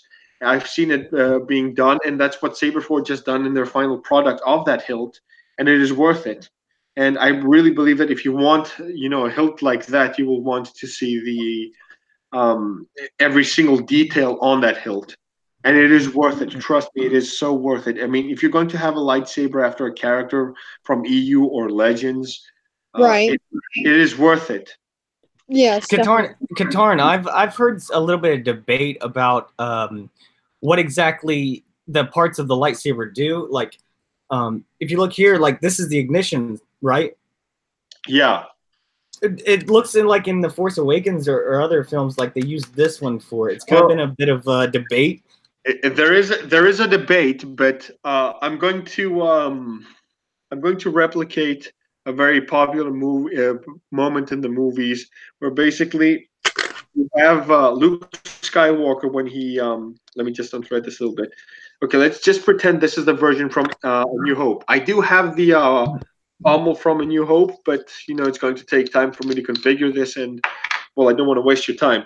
But basically, also, I was going to say, is it true that this I think I read in a dictionary, this adjusts the length of the blade? Well, supposedly yes, and I have seen a lot of lightsaber designs that use this button and the bottom top as an ignition point. But if you look at Luke Skywalker when he holds the hilt in the movie, you see him holding it like this, and it goes off. So basically, people speculated that it was at the clamp, not at the buttons. And to back that up, there was a 2005 Anakin Skywalker hilt, the plastic blade builders where you would put a battery inside, which was like one step before the master replicas, which were the expensive hilts at the time that were a production line. There was this Anakin Skywalker hilt, with a plastic blade and stuff, and it had a fixed blade. And when I had that, basically it had an interchangeable color thing. And what happened is that the button over here acted as a blade, as a color changer because it had red and blue. So this was irrelevant. These two buttons here were irrelevant on that hilt. The ignition was at the clamp. Oh, okay. People have backed that up with this hilt, and I tried to see how faithful I could be to the movie. And even in Empire Strikes Back, you see Luke holding his hilt like this. You do not see his finger crawling onto the buttons. He ignites it from the clamp. Yeah, that's what I always thought as well. Yeah. But the Force Awakens retcons it, and you can see that they've given so much freedom to the actors. You see, they give John Boyega the hilt. They give Finn the hilt, and he just looks at it. And you can see for a few seconds, he's just looking at the hilt, trying to figure out how it opens, how it turns on. And so it's like, okay, this looks like a button. This is the ignition point, and then this is, how they wanted to start the hilt. They didn't tell him, hey, hey, this is it. Hey, follow the Lord. Follow the Lord. Look at the movies. Look at Empire. Look at A New Hope. Hey, come on. That's exactly what I thought. That's why I was asking, Also, do they have like an auto off? Because like anytime you see someone drop a lightsaber, it seems to just turn off on its own. Well, I have a theory on that. I have a theory that when someone uses their lightsaber, for example, in the heat of a duel, when they ignite it, basically when they hold it, the force pulses and communicates with their crystal. When they get knocked out at that moment, the force and the connection with their crystal gets, temporarily severed because they get hit and distracted. So when they drop it out of their hands, the connection is severed. Okay. So you're thinking Finn has the force? Who? So like if Finn ignites a lightsaber, does he have the force, or is it just like we all have the force sort of thing? Again, that is another thing that the Force Awakens is taken from the movies because I agree. It doesn't make sense. Yeah. This is a fan theory in the sense that, hey, you see all of these guys, you see Anakin and Obi-Wan, when you see Obi-Wan kicking Anakin's face and he drops his lightsaber, you see it deactivating. That hasn't been explained in the movies. It hasn't been explained, like nearly anywhere. And this is one of the prevalent fan theories that, like the force pulses through with them, and then when they lose focus on the blade, it kind of falls. Because there has been an instance, for example, if you see the Eternal Twins trailer for Star Wars, The Old Republic, you can see Arkan with his mask. He holds his lightsaber and he's about to stab that that Twi'lek Sith, that red Twi'lek Sith, and Oh, okay, yeah. you can see that her I've seen that. lightsaber is ignited on the floor. So basically, it fell out of her hand, out of her grasp. It's still ignited on the floor. Oh, wow. And you can see her, she's crawling towards it, and then she gets stabbed by Arcan. She never gets a chance to. So this is why it's a controversial theory. There is no canon explanation, to my knowledge at least, onto why they are they are designed. I wouldn't, if I was holding this in my hand and I activated it, I would want to activate it, and then that would be the end of the story, and I'd hold it, and I wouldn't keep my finger on the activation. Or another theory could be like you have to keep the activation switch held down, and when you drop it out of your hand, for example, that's when it deactivates because you're no longer holding the activation switch down. But that would be tiring because it would mean you wouldn't be able to maneuver as much with your lightsaber hilt as you would want to. There's a lot of controversial theories on this. There's no in-canon, in-universe explanation, so pretty much it's something that they've adopted from the movies, and since it hasn't changed and it hasn't been questioned so far, they just go with it. So yeah, Right. he doesn't have the Force. He doesn't have the Force. Thanks for those explanations. I mean, we're in the same boat here. I've had these questions myself, and I guess we're on the same page on all this. I think you have to just use a bit of the lore and a bit of your logic. Don't let yourself go too far, but don't surrender to the lore, because it's a double-edged sword. I met this guy. I don't know which one of you likes The Last Jedi, or anyone in the chat. Let me just check real quick. Does any one of you? Hell no. Okay. No, sir, do not. Okay. So Sorry. we're on the same page, because I do not know who I might offend. But since you're my panel, I have Say to what you want. It's your show. Say what you want. No, you see, Exactly. that's the thing. Just because it's my show or me hosting right now, doesn't mean that I can get to shit on my panel. That's what Right. SJW do. I'm not an SJW. So if you come on my panel and you like The Last Jedi, I will respect that, and I will respect you even more if you can find one logical point on The Last Jedi to support your claim. I have seen a lot of people that have had their logic points. I may not agree with them, but they at least sat down and thought, hey, they tried to make sense of things. Okay? You're what And I you'd call a admire them. mature adult. Yeah, well, I admire them because I haven't been able to make sense of The Last Jedi. I still am thinking like this. I'm like, Sorry, guys. I am one step away from Xanax. I cannot understand how The Last Jedi works, but some people still find a way to explain it, and in reasonable terms. Just saying, like this other guy that says Rey is the chosen one, and that's it. Okay, that's not reasonable. Explain. How is she the chosen one?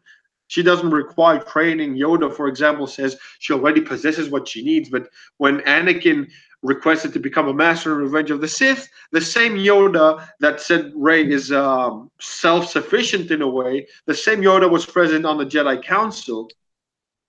And when Windu declined him and declined his rank of master, Yoda was there, and you saw there was a panning shot of Yoda, and he basically turned his head away, which means that he was in agreement with Mace Windu. He didn't protest. So how can Anakin Skywalker, the chosen one, not get the rank of master, but Rey's like, oh my God, Mary Sue, we have to respect him. I'm sorry. And you're a woman. You're a woman. Doesn't this make you feel weak? Doesn't this misrepresent you in a way? Yeah, it should. It should misinterpret her fully. That's the thing. So I love The Force Awakens, but The Last Jedi kind of ruined Rey for me. Well, The Force Awakens Let's doesn't let make Darth Vader talk for a second. I haven't heard much from him. Yeah, I like his voice too. Darth Vader's voice? A Darth Vader R here? Yeah. Oh, it's English. Sorry, Darth David R. My bad. Darth David R. Sorry. Oh, Darth David R. Okay, I thought you said Darth Vader. I did at first. I'm sorry. I misspoke. That's okay. No, it's just that my voice is English, isn't it? That's all. Oh, you're English. You're one step closer to Waller. You're very much closer to Waller. Well, the trouble is I can't really do accents that well, but the best one I can do is probably actually Darth Vader. a little bit. All right, go ahead, man. Yay. You Darth Vader, please. I am your father. Good God, that is spot on. It still works. Oh, I Deep. love it. Sorry. Deep. Fangirling. Sorry. Don't worry Dude, about if it. you came to America with that voice, you would you'd be set with the ladies. Add a little bit of reverb on it, and you got Vader. I've been to America once. I went to Boston, and they said to me, "Ah, you English? Do you know the Queen?" I was like, "No." Everyone knows the Queen in England, apparently. Well, I'm Greek, and we have a very heavy accent. We have the very heavy Greek accent. You should ask Master John. We have the very heavy accent. So whoever can actually manage, a multilingual accent is kind of, he's kind of okay. I can impersonate, at least to my knowledge, a South African and Oh, wow. Englishman. Cool. Those are two accents that I can do, to my knowledge, at least, quite convincingly, because I've been to those countries, I've heard them speak, and I've studied them close. So, Wow. Drunk Tripio is in the chat, ladies and gentlemen. Drunk Tripio is in the Yes! chat. Hi, He's drunk. going Drunk to Tripio. Boy! No way. he's Awesome. going to blast us to smithereens. Hi, He Drunk came- Tripio. He came to me for protection money. He's like, if you want me to protect you, you better owe me. You better give me the fucking money that I asked for. Drunk is the man. You gotta. I can't say enough good things about this guy. He puts out such great content. He's such a charismatic guy. How can you not love him? Yeah, exactly. He put out a good video yesterday about Brian Young. He was good. His content, he's composed. He knows what he's saying. He doesn't look. One of the most important things about the guys in the Senate and in the fandom collective, what I can say about it is that one of the reasons why he's gaining success, like Sith Kryptonian or Angus, Black Angus reviews, and Great guys, Will.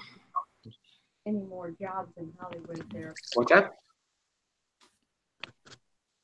That's probably my mom. That's Oh, probably my sorry. mom. So She's doing speech basically, they have the charisma that they need to be able to convey and communicate with people out there. I mean, like, anyone can make a video and look like a sack of potatoes like this, and you could be like, so, yeah, I didn't like The Last Jedi. It would make Jeff Goldblum look bad. I mean, that's his gimmick. It's Jeff Goldblum's gimmick. So, yeah. The thing is, see, I don't have the same charisma that the Drunk Tripio has, for example, or Sith Kryptonian or Angus or Rookie, because they have what it takes. I'm still trying to get there, and these guys are basically the role models that I'm following for this. And the fact that that they're taking time to see us, it means a lot to me. 3PO, it means a lot to me. I think we're all in the same boat here, I mean, we all have the same views. I mean, we not completely 100% the same views, but at the same time, we all support each other, allow each other to have our opinions, and especially when someone like Drunk 3PO here is, doing things the right way and for a good cause too, like with that Captain Marvel stuff where he's donating money, raising money for a good cause, and having fun with it. I think that's what it's all about. Well, yeah. Plus, he has a very smooth microphone that he recommended to me, so now I know the secret to his smooth voice. So, everything Star Wars just dropped in. I want to say a huge hello to my friend Rob. Thank you for dropping in. Another great YouTuber. He takes time and quality over quantity, and he makes good videos and stuff. All of these guys. Look, I mean, I'm very honored to know that these people have a very good channel, and they still make time to see little old me doing his best, talking about lightsaber swinging the same one. I swear in 2 weeks I'll be swinging my other one. This is the best one I have yet. And my sister took my Ahsoka lightsaber. She's like, I want this one. I'm like, no, you can't have it. She said, build your own. I said, I built that for you. She said, yes, it's mine. So she got to keep Ahsoka's one. So this is the best one I have, and this one. This is my gimmick. Lightsabers. All I can do is build lightsabers. I So think we can all agree that Ahsoka is the best, really. what's that? I think we can all agree that Ahsoka is awesome. Yes. Oh yeah, Yes. for sure, Yes. absolutely. Definitely. She is awesome. I will say I saw the original Clone Wars movie in theaters, and I wasn't, all about Ahsoka at first, but the way she was developed throughout the series Well, I'd say is pretty amazing. I also love lightsabers in Rebels, the silver lightsaber. That looks awesome. The silver lightsaber. Hey, Shock, you're kind of cutting in there.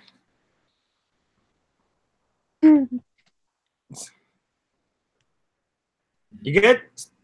Hello, darkness, my old friend.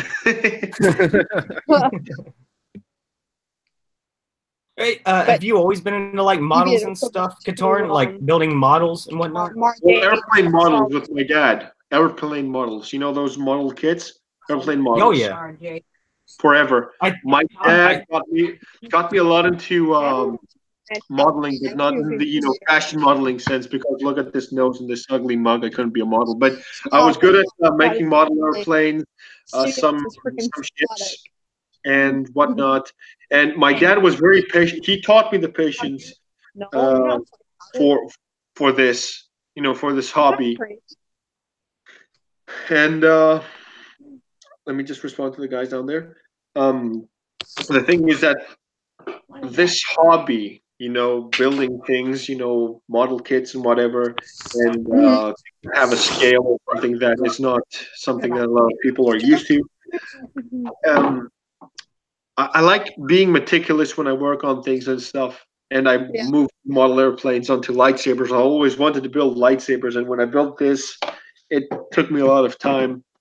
When my dad actually saw it, now my dad's fingers have grown 3 times in size, and they're huge, and he can't barely hold a soldering iron. He's like, this is tiny. How can you do this? I'm like, I don't know. I learned from you because we used to do all these things. We used to assemble all these small little parts together to make those models.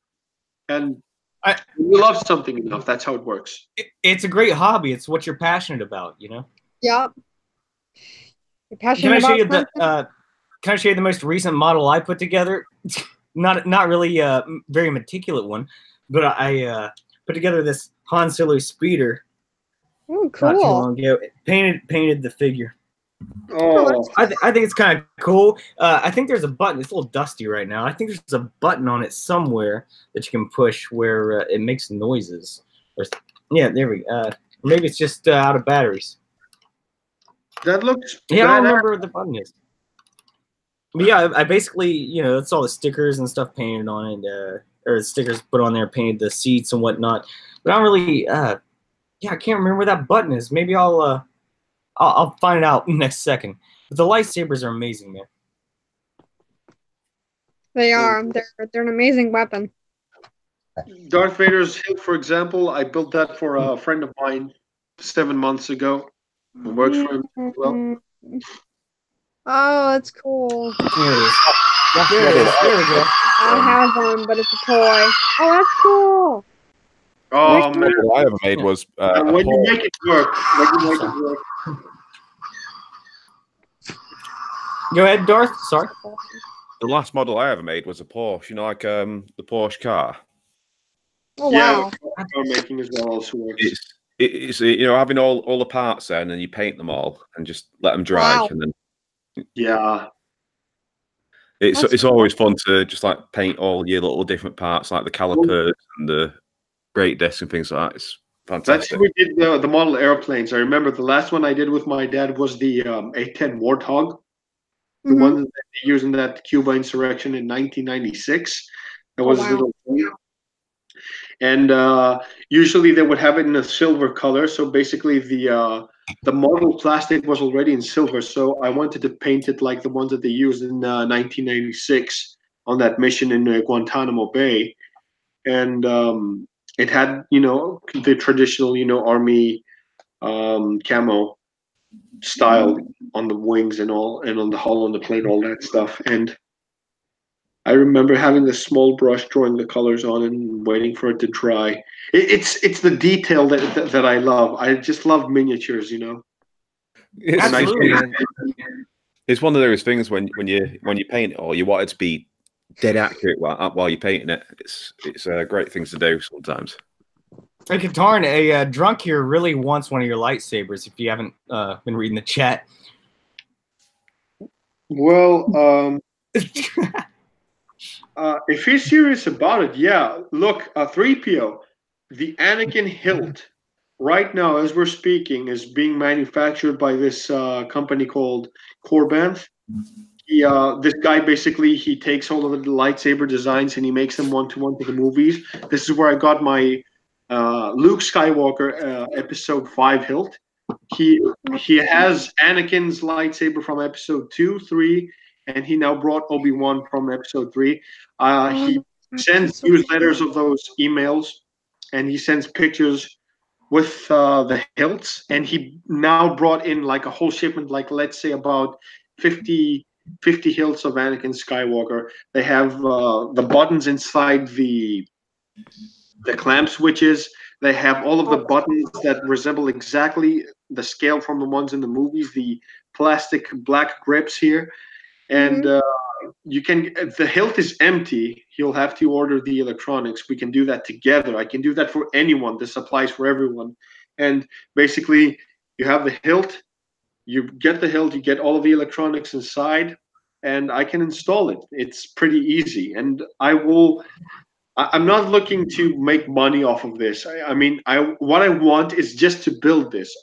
Okay, what I want is to build this for people. If you want me to build it for you, just give me this opportunity. This is what I'm asking for anyone that wants these hilts. I can build this. That's what I want to do. I want the opportunity to build this hilt, to show it on my channel, and to give the joy to the person that's waiting for it to look at the hilt and say, you know, someone built this for me. Someone put a lot of work and effort into this. This will make me happy.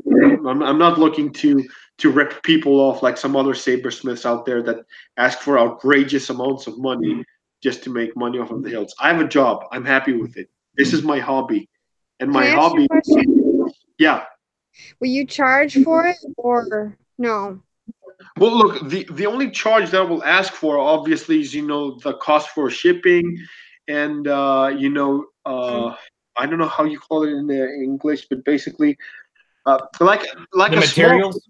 material. Look, I'm going to go over you with the materials. I'm going to send you the site. Okay, I'm going to send you the materials, the price of the materials, and based on the cost, I'm actually going to ask for a very, very small fee. Now, what I'm going to be asking for example, is, let me give you an idea.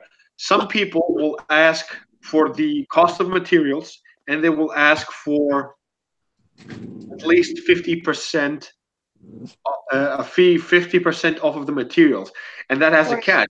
So if your materials cost, let's say, for example, $700, he will ask for an excess of $350 for, you know, labor, and basically that is going to cost you for $1,050 plus shipping.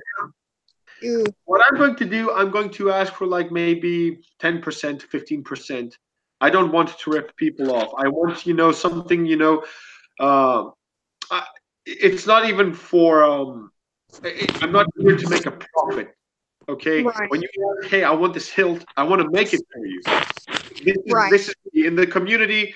I'm General Katarn. I build lightsabers. I'm the sabersmith of the community. I have some knowledge. I have the patience. I have the will and the excitement to make it. I'm not here to rip people off. Okay. And this is a trust relationship. When I'm overseas, I'm in Greece, and 3PO, for example, is in the US. Okay. He is obviously going to trust me with some money. Okay. And that money, he worked very hard for it, and he is going to spend it on a piece of art. It's like a painting. I cannot ask him, I cannot rip him off. I cannot deprive him or anyone off of the trust and, you know, be a phony and take advantage of them because of this. And a lot of people have known to be done this. This is not me. I will not accept to do this to anyone in this community. I want That's to have very a respectable. Very want to respectable. I want to have a good name. This is what I want to do. I want to be the go-to guy. I want people to say, "Hey, you want a lightsaber? Go to Katarn. He makes the most amazing hilts." That's what I want to hear. That is what I want to hear. And they will be like, "Isaac, pricey, just talk to Katarn and you will figure things out. Trust me." That's what I want to hear. That's what I want my name to be associated with. I want it to be associated with trust and quality. Yeah.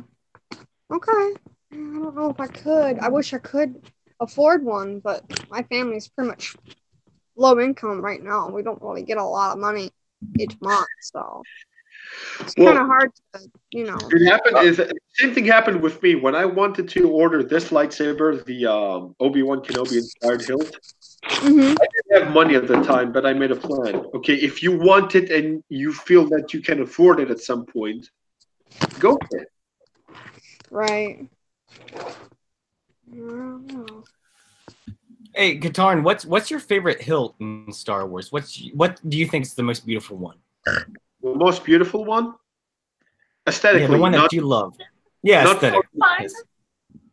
Aesthetically, it would have to be my favorite hilt of all time. Has to be the Graflex, and not because I have it here, because the detail on this and the backstory behind it is what made me love it this much.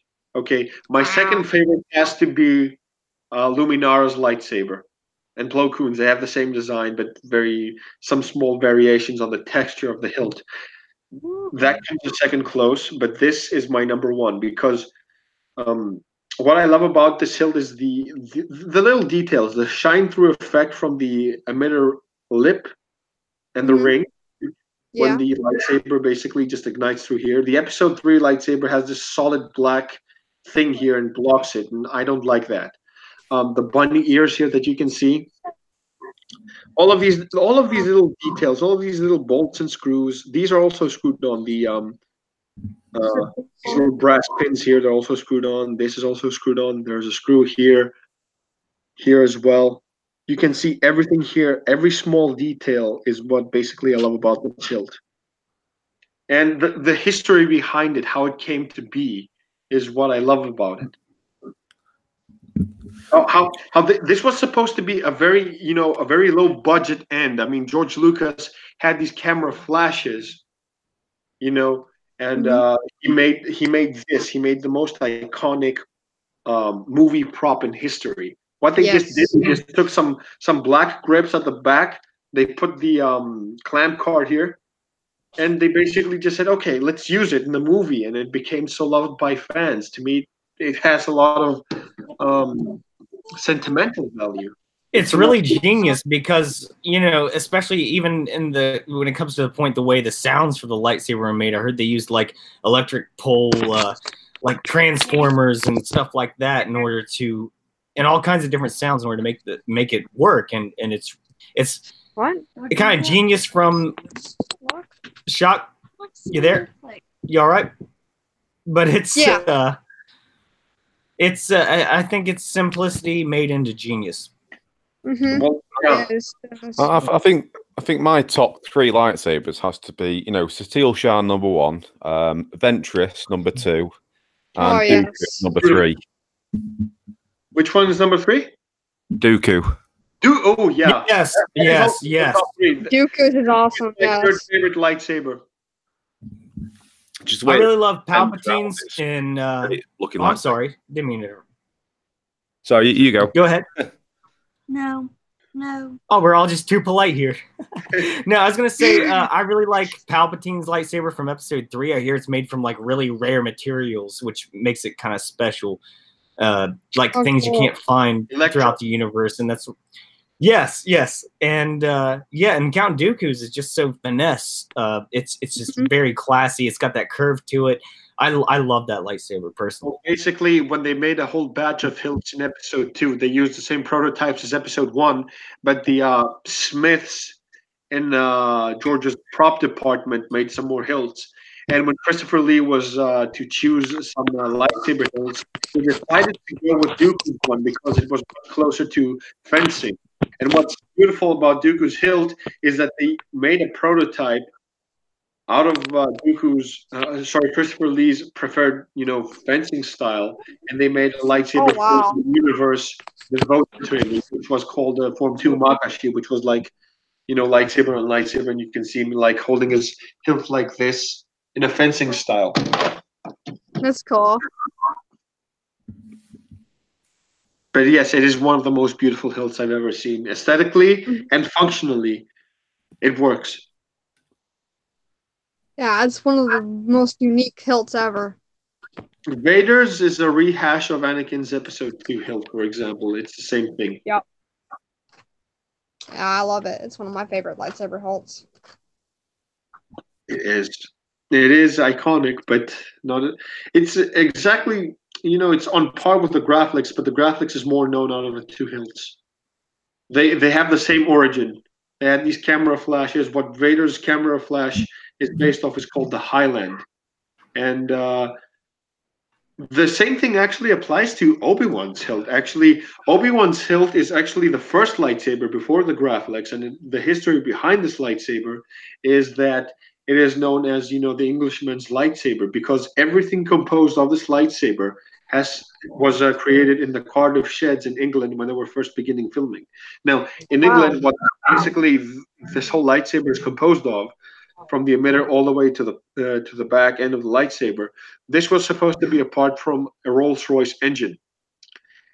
And then you have this section, the copper all the way here was known from a World War II grenade used by the Allied forces, specifically used by the British Army. So you have a World War II grenade. This was supposed to be a Graflex clamp. So it's, not all English. This was supposed to be used by a turbine from one of the planes. I think, if not the turbine, I think that it was used from the plane. If not a turbine, I think a turret. I'm not sure. And this was supposed to be used by the traditional British taps that they use in the household. And they put this whole thing together. And they don't have them taps anymore. I know, but a long time ago, he'd know. It's more of like the lift. So you lift up the tap and then it comes on now. Yeah, but the first lightsaber was this one, and it was comprised of a Rolls-Royce engine and whatnot. Basically, things that you find in England. So yeah, the first lightsaber was English, not American. Katarn, I'd have to. Go ahead. George Lucas actually, he liked King Arthur, the story for that, and he based it on like a space version of King Arthur. Oh, cool. Yeah, he read a lot of Joseph Campbell to base his story on Star Wars, so he knew a lot of history and mythology and popular tales at the time, and King Arthur was definitely an influence of his. That's true.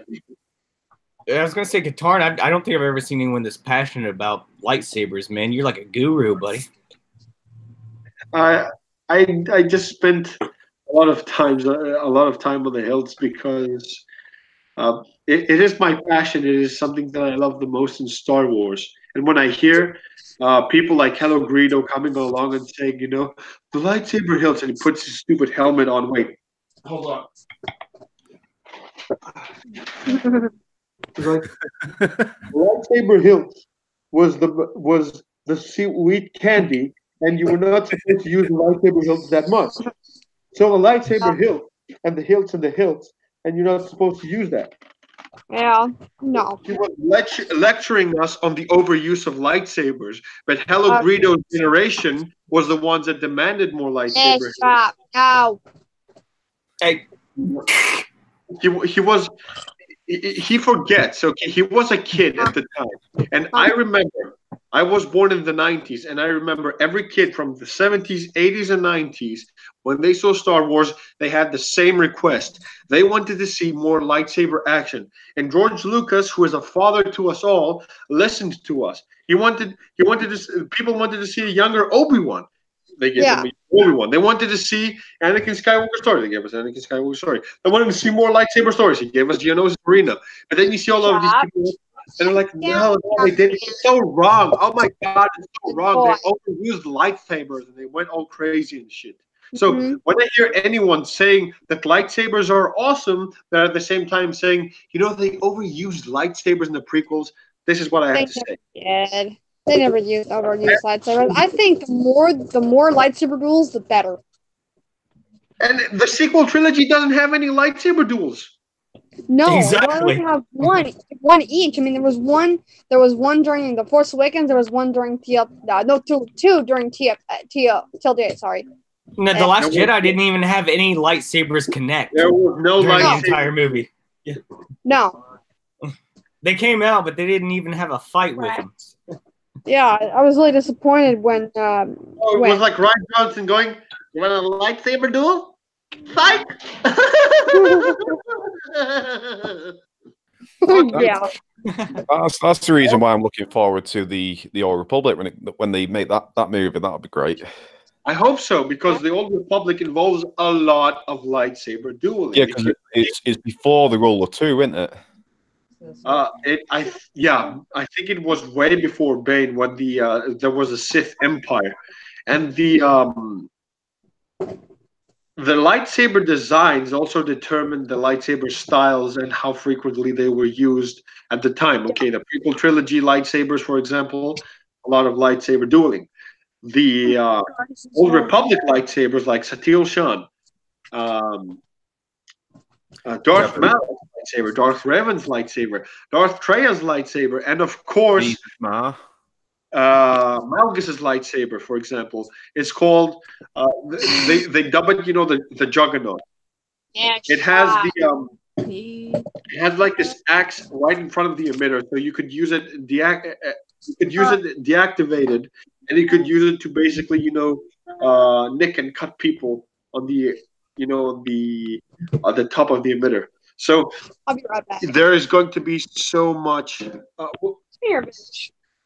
There is so much use. Hey, Shock, you might want to mute yourself so I can, you know, kind of hear what he's saying. No offense.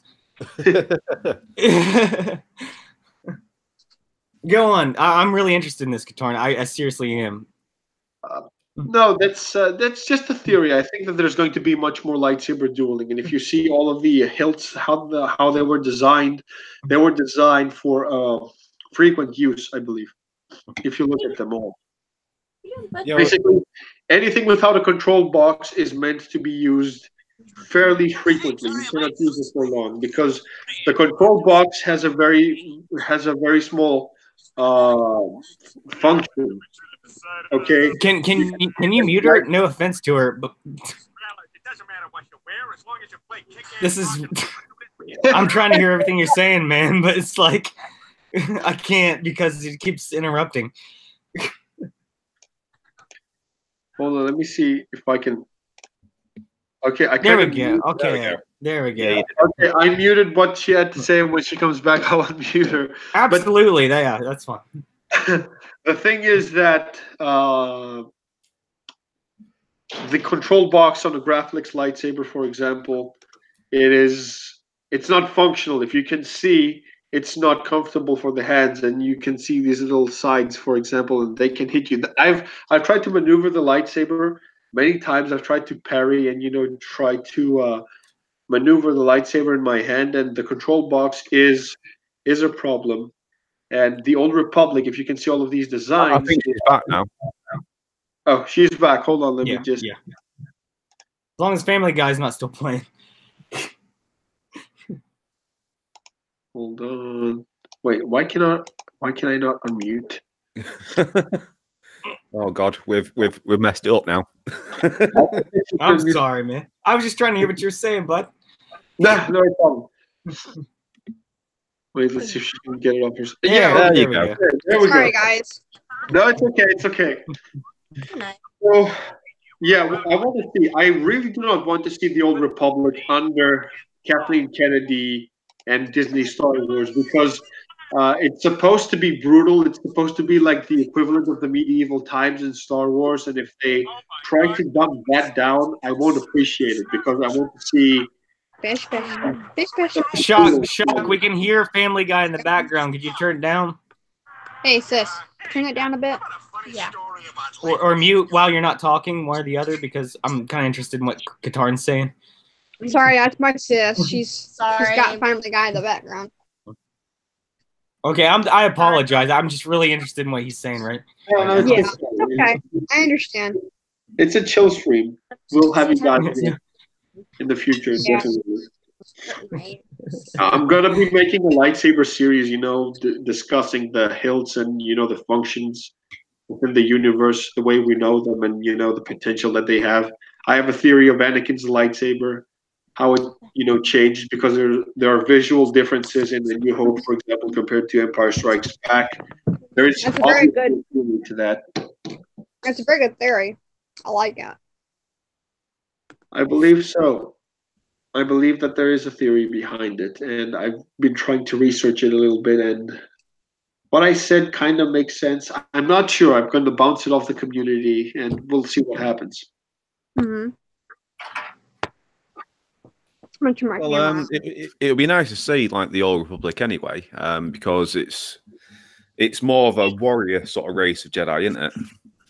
Yeah, well, not only the Jedi, but the Sith were more prominent and active in the galaxy, and the Sith and the Jedi weren't like this. The Jedi weren't as much, peacekeeper-ish, like they were in the Clone Wars, and the Sith were not, the ones that were hiding and cloaked in the galaxy because of the rule of two, and made them, able to hide around in the galaxy. Right. And it was an all-out war. You had the Sith and the Jedi. You could see those two factions, and they were at an all-out war.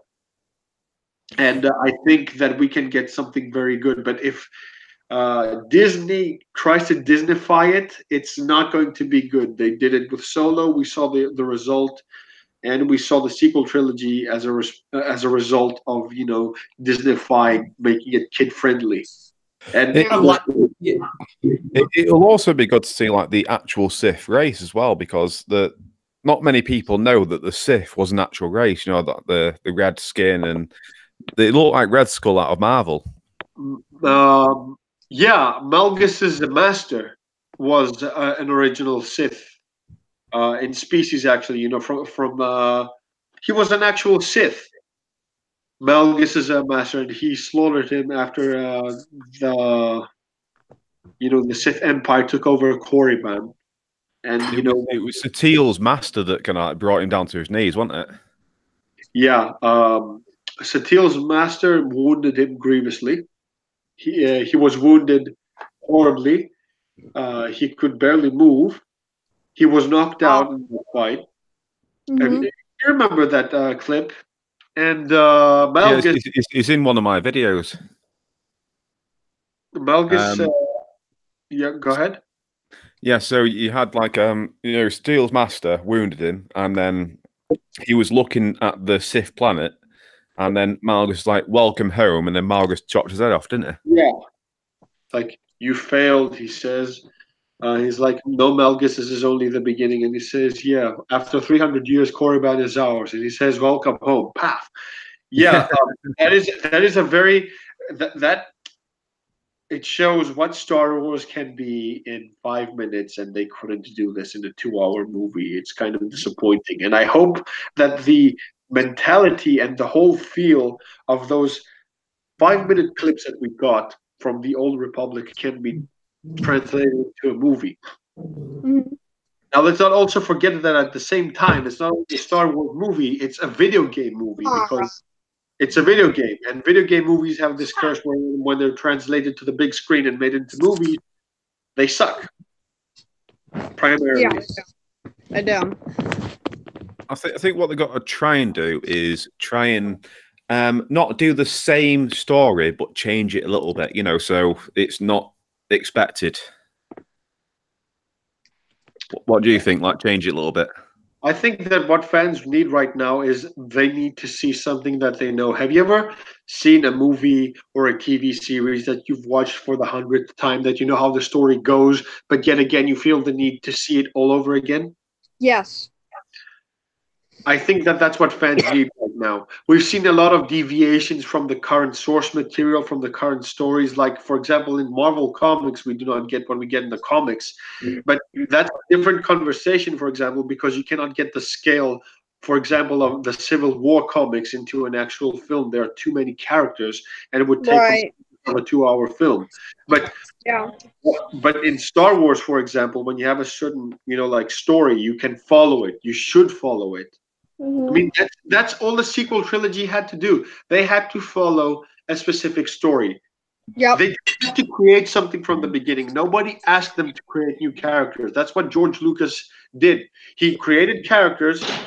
It's like your father has land, and he basically gives you that land. He's like, okay, I'm giving you the land. Now just build whatever you want. Do you want to build a house? Do you want to have a farm? What do you want to do with it? And you're like, no, I'm going to build my own farm. I'm going to buy my own land. And you're like, why would you do that? George Lucas gave Disney Everything. they gave them so many stories, so much worth of material. Hmm. I don't think anyone had a problem with Ray. It's what happened with what Disney did with Luke. I think that's the biggest problem. I didn't have a problem with Rey in The Force Awakens because I thought that there was potential there to develop the character. But once The Last Exactly. Jedi came out, it was like, The problem with no explanation. the problem with Rey is not only no explanation, okay? We've had a lot of Mary Sues, and Mary Sues are very easy to ignore. But when you pit a Mary Sue against a legacy character and the Mary Sue wins, that's what fans have a problem with. If Captain Marvel was introduced in Phase 1 of the Marvel Cinematic Universe and she was established as a Mary Sue, people would be like, I don't care. Because if you think about it, and I'm not trying to say that it's fact, the Hulk, in a way, is a Mary Sue in the fact that he can beat his enemies. He has very good. That is what a Mary Sue basically means. Now, when Hey, Shock, you have a lot of background noise going on. Can you mute yourself while you're doing whatever? I'll fix it. I got the problem fixed. Sorry, Okay. it's one of my Thank you. dogs. The problem with Well- Captain Marvel is that she's like Superman, but she doesn't have a kryptonite, which I find boring. You need exactly. a superhero Yeah, to have a character kryptonite. needs to have a weakness. Every superhero has a weakness. Exactly, like Bruce Banner also kind of has developed a weakness in the years. I mean, like Bruce Banner doesn't have a weakness, but what makes him compelling, for example, to the audience, the Hulk is powerful, but Bruce Banner is vulnerable. He has human flaws that we can relate to. He has a struggle. He is trying to control the Hulk, which is an uncontrollable monster. Okay. Now, if Right. Captain Marvel had a problem with her powers, for example, and she tried to master them and she had a problem doing so, that would be more relatable and that wouldn't make her a Mary Sue. Now, the problem, Right. that's the problem, okay? That is a problem with Mary Sue's, that the fact that they can be pitted against characters that for one reason or another are more loved and more popular in the community, and they beat those characters. When I saw that little stick fight that Rey had with Luke Skywalker and she won, I was infuriated because I thought to myself, okay, Luke let her win. And there's this new theory about The Last Jedi that just came out now. I saw it from Doomcock, actually. And it was said that Luke Skywalker being dead was a last-minute call. What? Nowhere in the script was it said that Luke Skywalker was going to die, and they killed him off last minute. Now, the biggest question that hasn't changed since The Last Jedi came out is why? Why would you kill? Did he say something? Did he piss off Kathleen Kennedy? He's like, okay, you're dead. Why? Why would you kill him? What sense does it make to your story? This is what. It was to do with like Ryan Johnson, wasn't it? He wanted to subvert everyone's, what they saw, and he did that by killing Luke off. We don't agree with it, but That's what he. I That's what he think did. I think that he didn't intend on killing Luke off last minute. I really believe that because when you see his death again, I've seen The Last Jedi about 5 times, and I do admit that I was drunk because I couldn't cope with it physically. So when you see Luke Skywalker's death, this theory makes sense because you see that his death came out of nowhere and fast. So you can see now what I've learned with film is I can understand when some things have been shoehorned in last moment. Like for example, in Solo, when you see Solo, you see that panic shot where Tobias Beckett and his girlfriend were talking, and they just recruited Han and Leia, and they were over this campfire just before he got his blaster. You see this Yeah. panic shot, and it says, "We could have hired the Zahn sisters or Bosk." You don't see her physically saying it; you hear her voicing it over a panning shot, which means that it was shoehorned in last minute in the movie.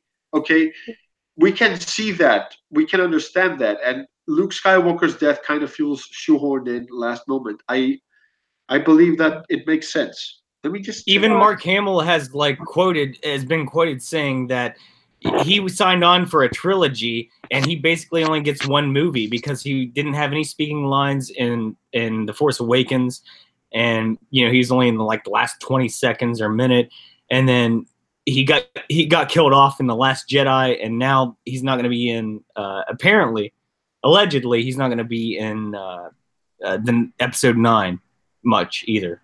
Yeah. These legacy characters. Speaking of legacy characters and well-respected people, I want to say hello to Star Wars for Life, or Ruth. She Oh yeah, Ruth. Oh, good old Rufy. Hey. She dropped in to say hello a few minutes back, but we were busy talking about some very interesting things. I'm sorry, Ruth. I'll make it up to her on Twitter. But yeah, these things what that they've done with these legacy characters, this is what they're doing. Okay, they wanted to make a new story. If you wanted to make an episodic series, you could have completely taken Han, Luke, and Leia out of it, and Chewie. You could have taken all of these pre-established characters and focused on someone else. I mean, it's been done before. For example, if you take the Jedi Outcast game before Disney, it was considered somewhat canon. Okay, it was considered EU within the EU. So they were great games. They were Kyle Katarn. They were fantastic games. I'm not saying it because I'm a fan of Kyle Katarn, which he is fantastic. But the thing is, it is the fact that Kyle Katarn as a character had his own story within Luke Skywalker's universe, which means that the game acknowledges all of the events from the original trilogy.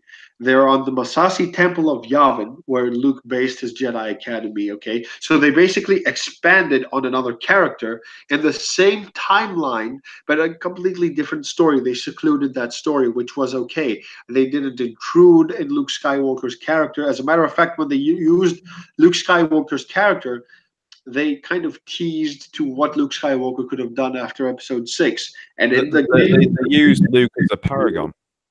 Yeah, I mean, Darth Vader, or answer me. Do you believe that Luke's character in the games deviated from what he would actually be in the movies? Do you feel that he was different or misused?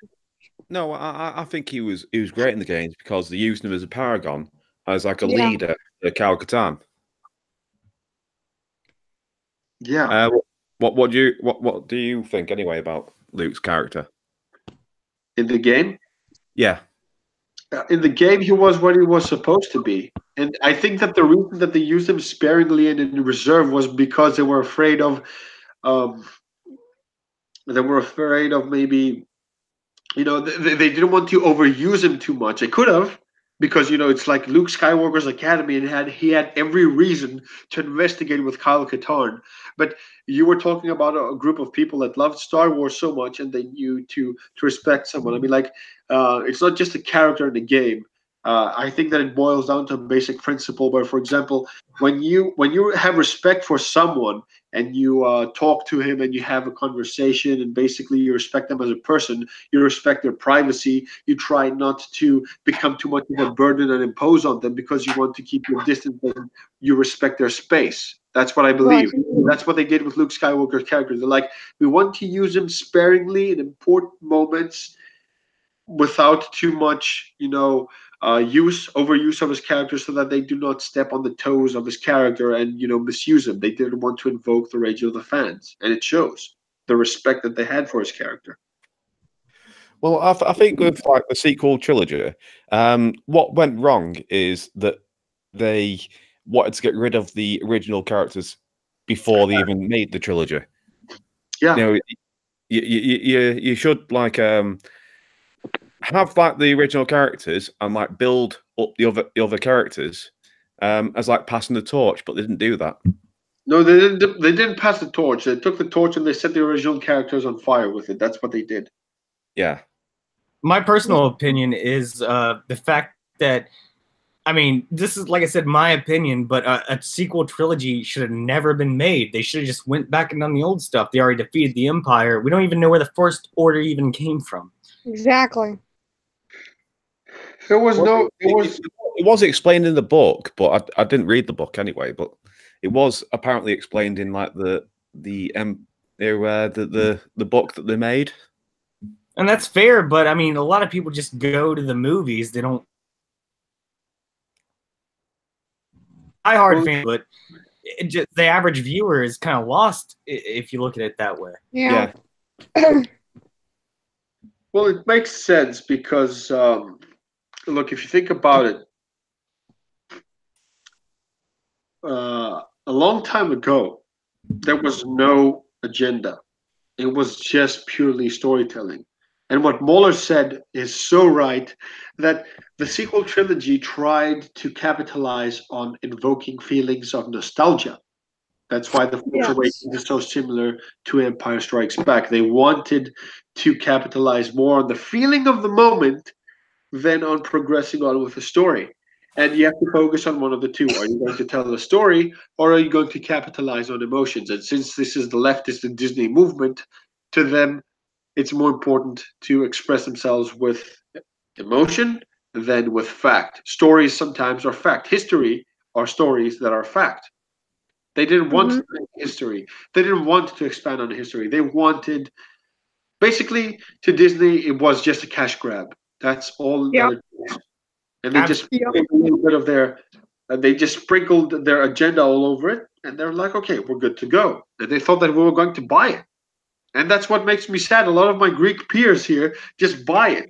Another guy said, hey, I don't completely agree with The Last Jedi, but hey, this is what we got. So yeah, I have no choice. I said, of course you have a choice.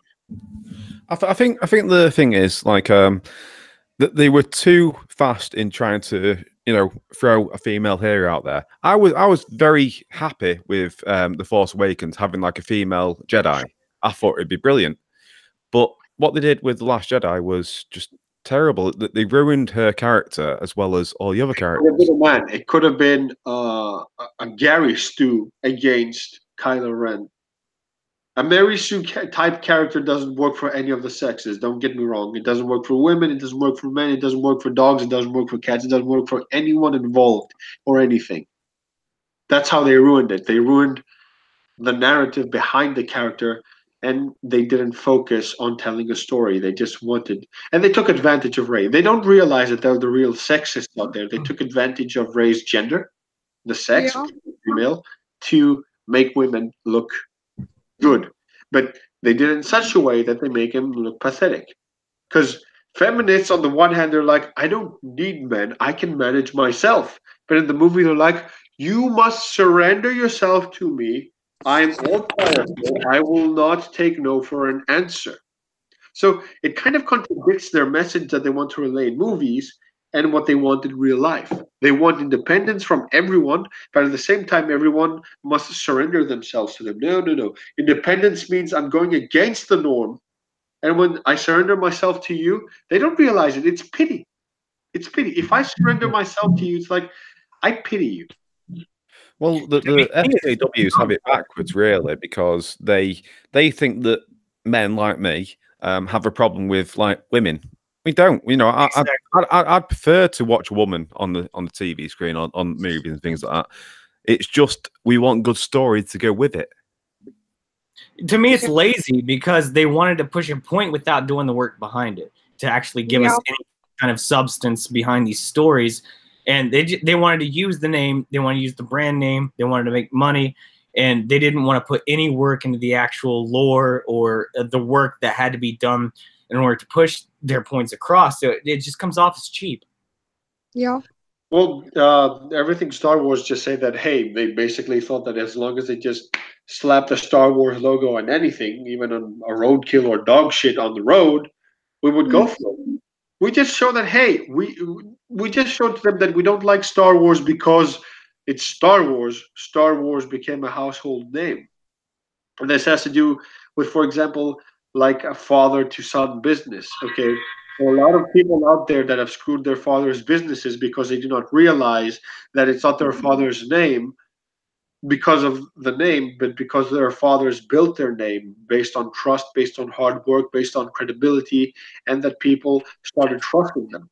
You know, like companies. You've all seen a company that, you know, a father once had and that a son or, you know, a successor, you know, progeny of any sort. It could have been a girl too, or a woman taking over her mother's business and screwing it over. Okay, but it's most prominent in sons, and I've seen this a lot of times.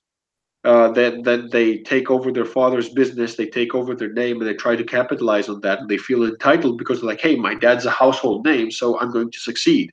And then they screw up everything. They're in debt. They're supposed to close their businesses. They're supposed to forfeit everything that their father ever built.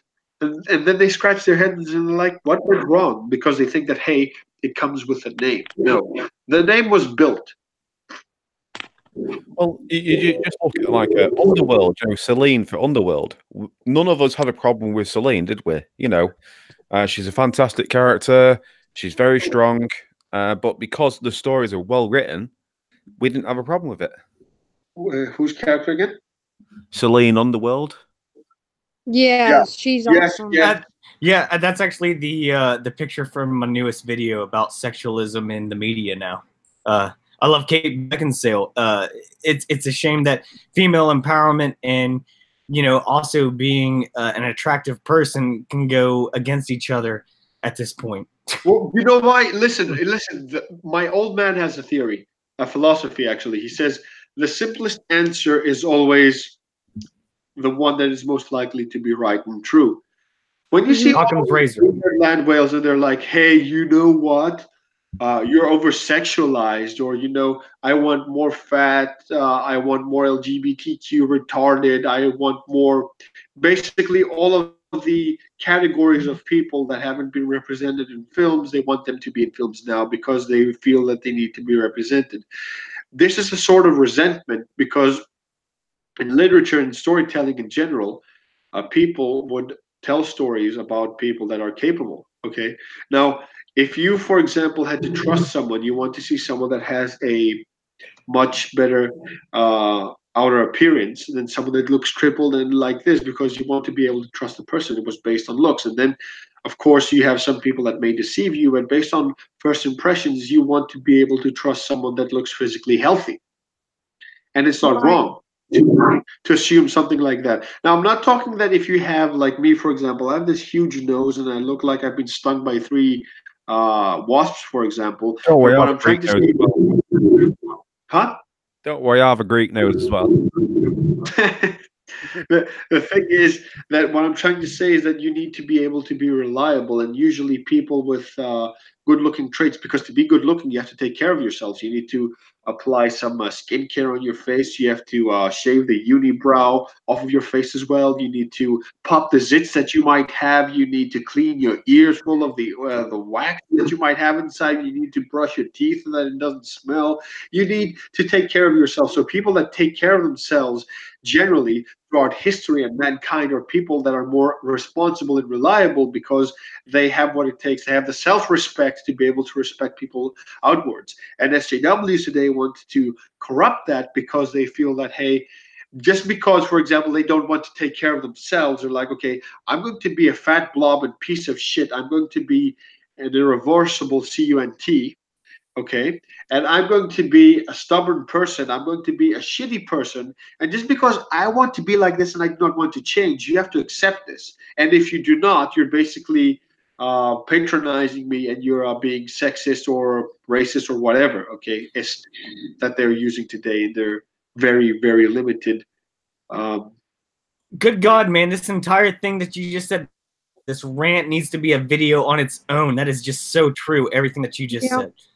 Very true. Taking care of yourself is an important responsibility. This is what my self-respect is the most important thing in order to actually have any kind of respect for other people. You gotta love yourself first. But let's put a few disclaimers out there. I'm not going to call someone, for example, that is overweight, okay, for example, that he doesn't take care of himself.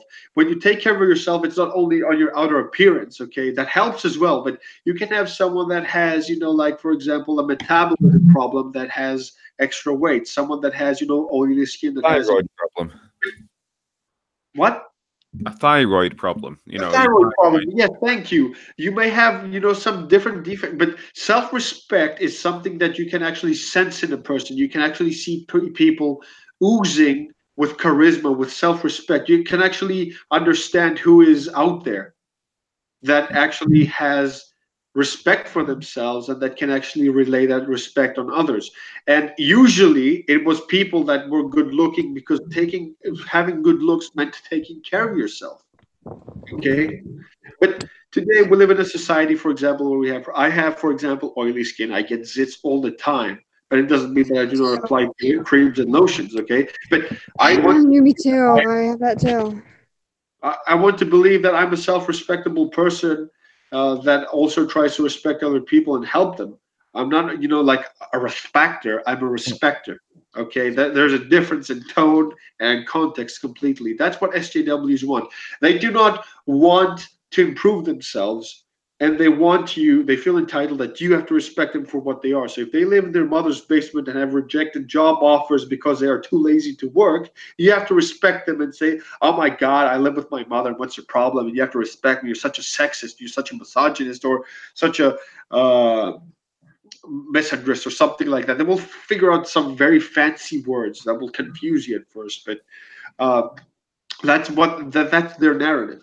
And of course, that's what moved on into history. That's what moved on into mythology, and therefore storytelling. Good-looking individuals with merit and the characteristics that we want to look into. So when I see people saying that, hey, I want more fat people, for example, to be superheroes, you can get fat people that are superheroes, but you need to have that merit. But if you're going to have them be a superhero just because they are fat, that's not going to work. If you're going to have them be gay just for being gay's sake, like Dumbledore is said to be gay, I don't have a problem with that. It doesn't interfere with the story, his character arc, or the plot in general. Okay, it's his personal preference, like in personal life. In real life. Okay, I have a lot of friends of mine that they don't tell you that you're gay, that they're gay. You will not notice that they're gay. So that means that their preferences do not interfere with what they are supposed to do in real life, what their focus is. But when you want to center everything around that and you force me to respect that, I'm sorry. I'm not going to respect that because you're forcing me to. I'm not forcing others to respect me because I have my own values and merits. I'm not going to force them to agree with me. I'm sorry. I cannot force them to understand why I'm right. Sorry. In relevance, are you familiar? Okay. Go on, you go first off. Oh, I was going to say, in relevance to this, are you familiar, any of you, with Shel Silverstein, the children's author? Heard of him. I'd like to read a quote from Shel Silverstein. It says, if a person has ugly thoughts, it begins to show on the face. And when that person has ugly thoughts every day, every week, every year, the face gets uglier and uglier until it gets so ugly you can hardly bear to look at it. A person who has good thoughts cannot ever be ugly. You can have a wonky nose and a crooked mouth and a double chin and stick out teeth, but if you have good thoughts, they will shine out of your face like sunbeams, and you will always look lovely. Yep. It's true. It's true. Good. true. Good. You can sense good. You can sense when someone's a sleazebag. I've seen very good-looking people that are sleazebags because they have an ugly soul, and you can see it. They have this very sly look. They have this very, and it makes them ugly. And ugly is not just figuratively; it's spiritually as well. When you actually hear, for example, and I've been in company with people like this, and you should know when they talk shit about other people and they're ugly about other people, are going to be ugly about you behind your back. So when you're like, I'm hanging out with these people and I think they're cool and stuff, and they're like, "Ha, look at that guy. He's a loser. You can see he walks like that." Or look at that bitch. She's this. Or look at that. Or what a slut he is. Or what an idiot. Or what a nerd. Or what this. Then you see them passing criticism, but with an ugly way, for no reason, uncalled for. You can know that not only are they going to say the same things behind your back, but it makes them ugly in general. Usually they say, judge yourself first, fix yourself first, and then go to others. Now, that's never going to happen. I cannot judge other people. Okay? But if they snap at me first and they start giving me shit, you can be assured that I am going to give them hell. I'm going to climb down their throats, and I'm going to wear their intestines as a tie if they actually I always say reflect back the respect you're given, and as long as you're showing respect, if that's unwarranted, then you have every right to say what you want. People have forgotten that you can respect and disagree at the same time. People on both sides, both SJWs and those against them, have forgotten the merit of respecting and disagreeing.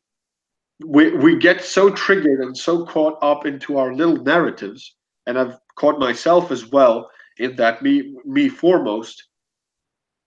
We tend to get caught up in our ideals that we forget to be respectable.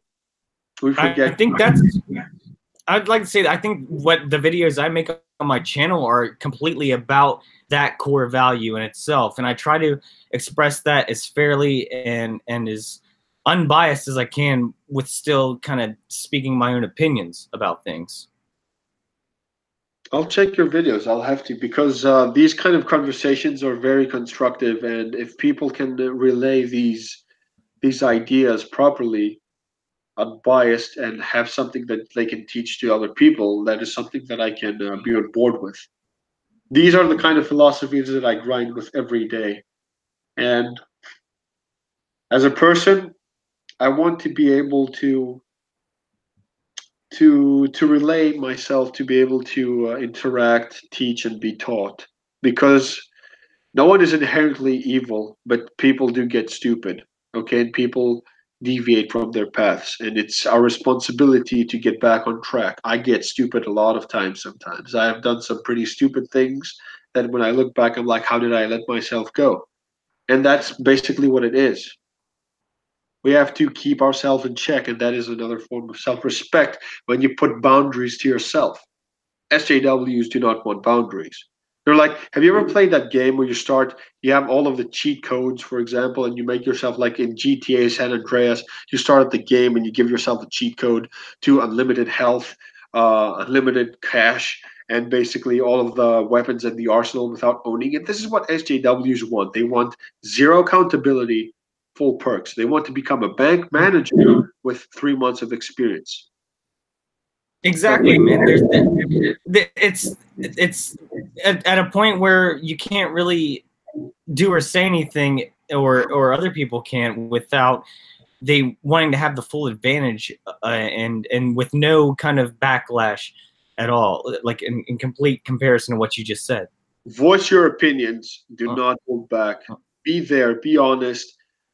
Do not be arrogant. Be very respectable about your points. But when you see something that is wrong headed your way, you have every right to take it, turn it around, and throw it back at people. Use your logic. We're logical people on this panel.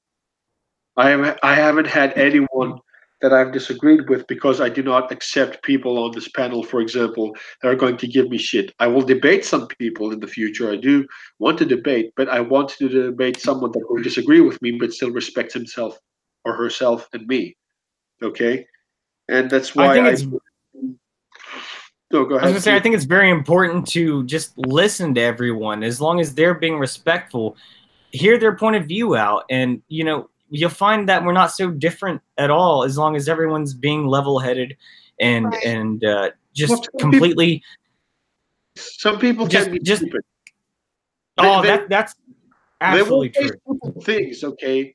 But you have to be 100% sure that what you're saying is 100% right to be able to judge the other person when they're stupid. Like, for example, when Chuck Wendig, if he came on this panel and said, I think that Tolkien sucks, I have every right, for example, because I know that what he's saying is pure bullshit, and I know that my opinion is not opinion, it's 100% fact, is that he's talking shit, so I get the right to talk shit. Now, when it's an opinion that I disagree with, I would fight with anyone that says Tolkien sucks. If you think Tolkien sucks, it's because your brain isn't big enough to understand what he's trying to portray. well, I think What that is people Tolkien? understand. I think that they understand what Tolkien is about. I really do think that they understand what his work is about. Everyone respects him, okay? Everyone does. But today, it's very important to some people that they be edgy and say, hey, I don't like that. It's like, that's how veganism started, okay? A lot of people love steak, and you had that one stupid kid at the family banquet that said, I cannot eat that because they want to feel special and secluded, because they wanted the attention, and they had all of the answers, and I was like, oh, my baby, how can you not eat this? Well, come on, eat this. It's protein. It's good for you. And they would relish in that. And then these people grew to become SJWs, and they were like, from passing the meat at the family banquet because everyone else ate meat, they wanted to be special. They were like, okay, can I have that lettuce and a bed of tomatoes? Because, they wanted to be special. Okay. Mm-hmm. At night before they went to sleep, honest to themselves, they were like, oh, I really could eat a steak right now. But they want to show to other people that they're unique. Okay. I actually once watched a vegan on TV whilst eating a steak. It was so good.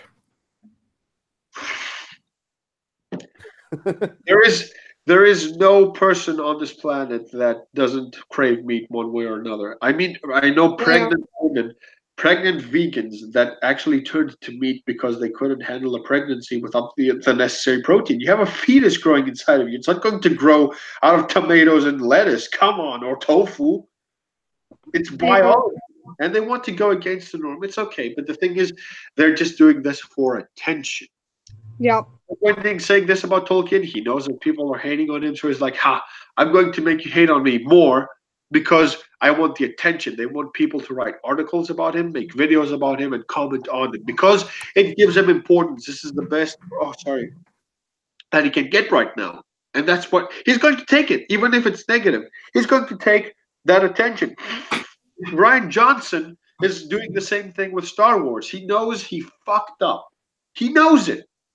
He knows it. When Mark Hamill says, I fundamentally disagree with everything that you've done with my character, and you continue that route, he knows he's going to get backlash. He just loves the attention because otherwise, if it was a good film, people would praise him for once, and that would be the end of it.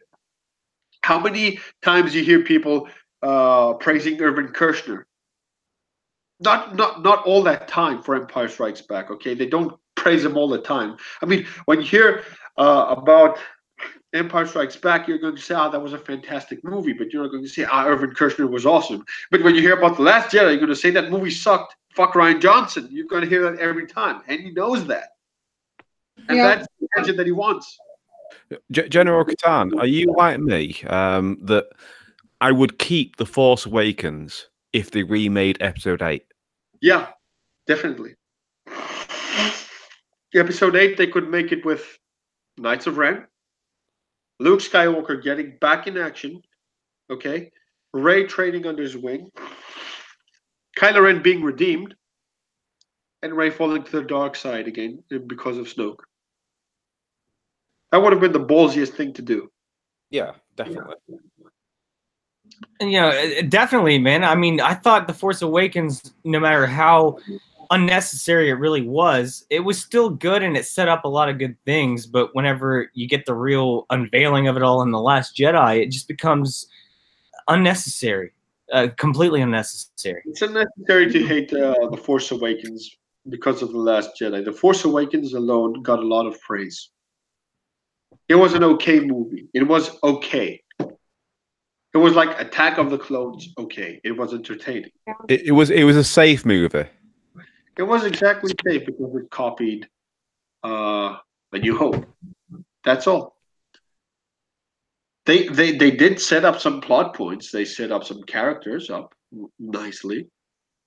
There was this theory that, for example, Kylo Ren found Obi-Wan's lightsaber and it connected him to Rey through Anakin's lightsaber. They wanted to make the lightsaber a plot point in the movie because they gave a lot of importance to it in The Force Awakens. They wanted to do that. But that is storytelling. They wanted emotion and agenda. Two different things. Yeah. Do you all agree that like all the tension from the next few movies, though, at the end of The Force Awakens was kind of just ignored because Rey already defeated Kylo Ren in her first try? Like, what kind of tension is that later? If they've already defeated the big bad? My phone, my Well, tablet listen. Listen. Okay. Luke, I think with getting rid of Snoke, that hurt in Last Jedi. It did. It did. You do not get rid of your main antagonist. If you check my channel, I have a video series basically explaining why The Last Jedi objectively failed because it doesn't make sense in terms of literature. Yeah, And it doesn't. What's that? Yeah, it doesn't make any sense. If you check my video series on my channel, you'll see what I mean. I expand on that. You should check it because I think that you guys will like it. The thing is that in one of my videos, I explained that Snoke is the main. He's the evil mastermind behind everything. Okay, and you do not kill your evil mastermind until the end of the movie. Sauron died at the Return of the King. Okay, he was prevalent in all three films. Emperor Palpatine was introduced in Empire, but he was alluded to in A New Hope because Empire. You learned who the Emperor was in Empire. Sorry, in Empire Strikes Back, and you saw him in Return of the Jedi, and that's when he died. You do not kill off your main villain, your evil mastermind, before the last movie. Exactly. It's like you got like the paragons for good people, but you've also got paragons for the evil people. So you need the paragon to last until the very last movie. Yeah, exactly. That's how it works. Who's the bad guy? Kylo Ren. I mean, if you killed off Rey, emo kid, isn't it? Can you still hear me? Yeah. Okay. Sorry, I had to switch headphones. I hear they're actually bringing a new villain in. If you listen to good old Mike Zero there.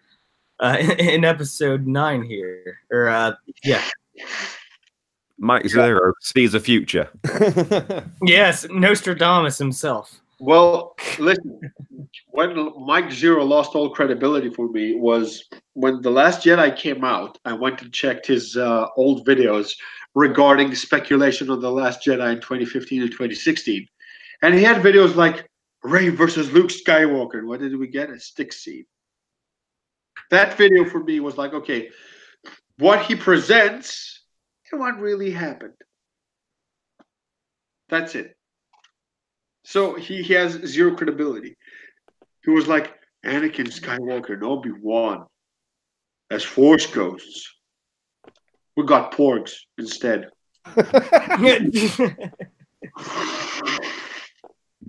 Dude, Chewie would have totally ate that pork.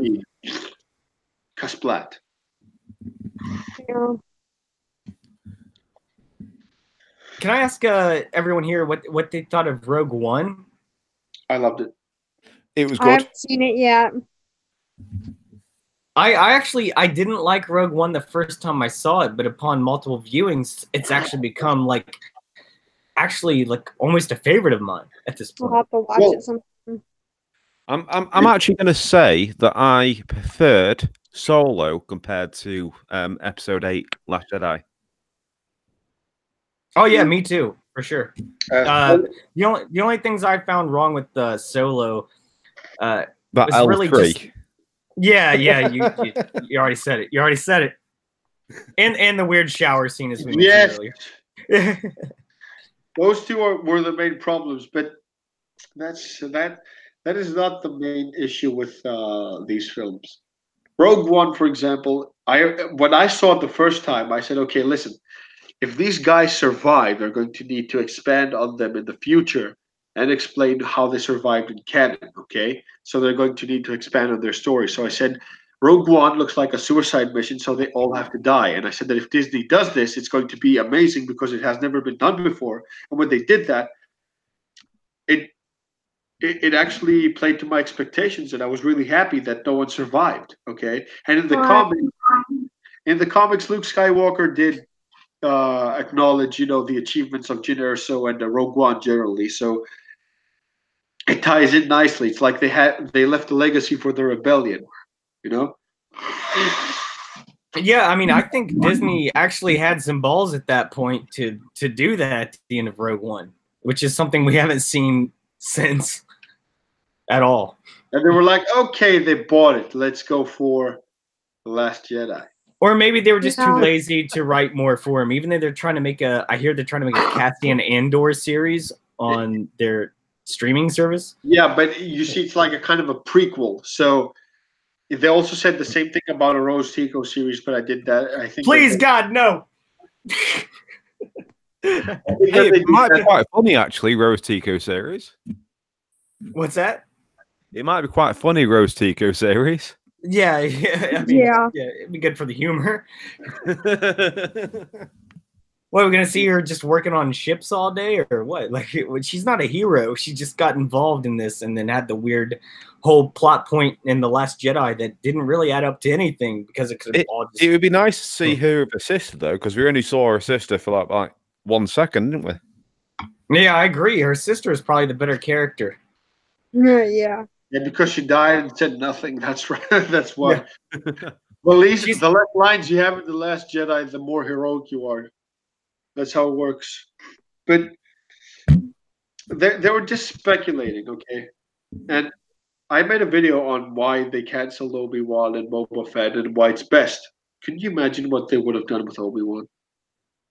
It would be like, so Obi-Wan has LGBTQ orgies with Jawas on their Sandcrawler. And oh God! They also have sex with Tusken Raiders because they're kinky. Don't do this to me, man. I really want to see an Obi-Wan movie. But now that you're saying this is what would have happened under Disney. Okay, Boba Fett movie, he would have had orgies with Jabba and the Rancor or something. Yeah. He would have taken the Rancor's virginity. I don't know, something like that. Well, Boba Fett was a player, you know that in Return of the Jedi. Yeah, like there's ladies at Jabba's palace.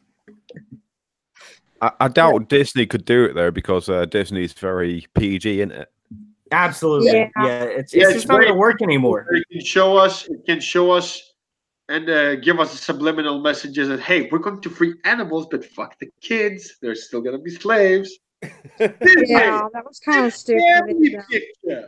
I did a whole video on this called "You Can Never Go Home," which means, the actual statement means that every time you go home, it's not going to be the same once you grow up. It's never going to be exactly what you thought it was going to be. You'll never go back to that place because it was a time. And it's the same thing with Disney Star Wars. It's never going to be what we expect it to be because times have changed and people have changed and the stories are run by different people. Well, that's why you choose to focus on what you want to focus. For me, canon is Episode 1 all the way to Rogue One. Same here.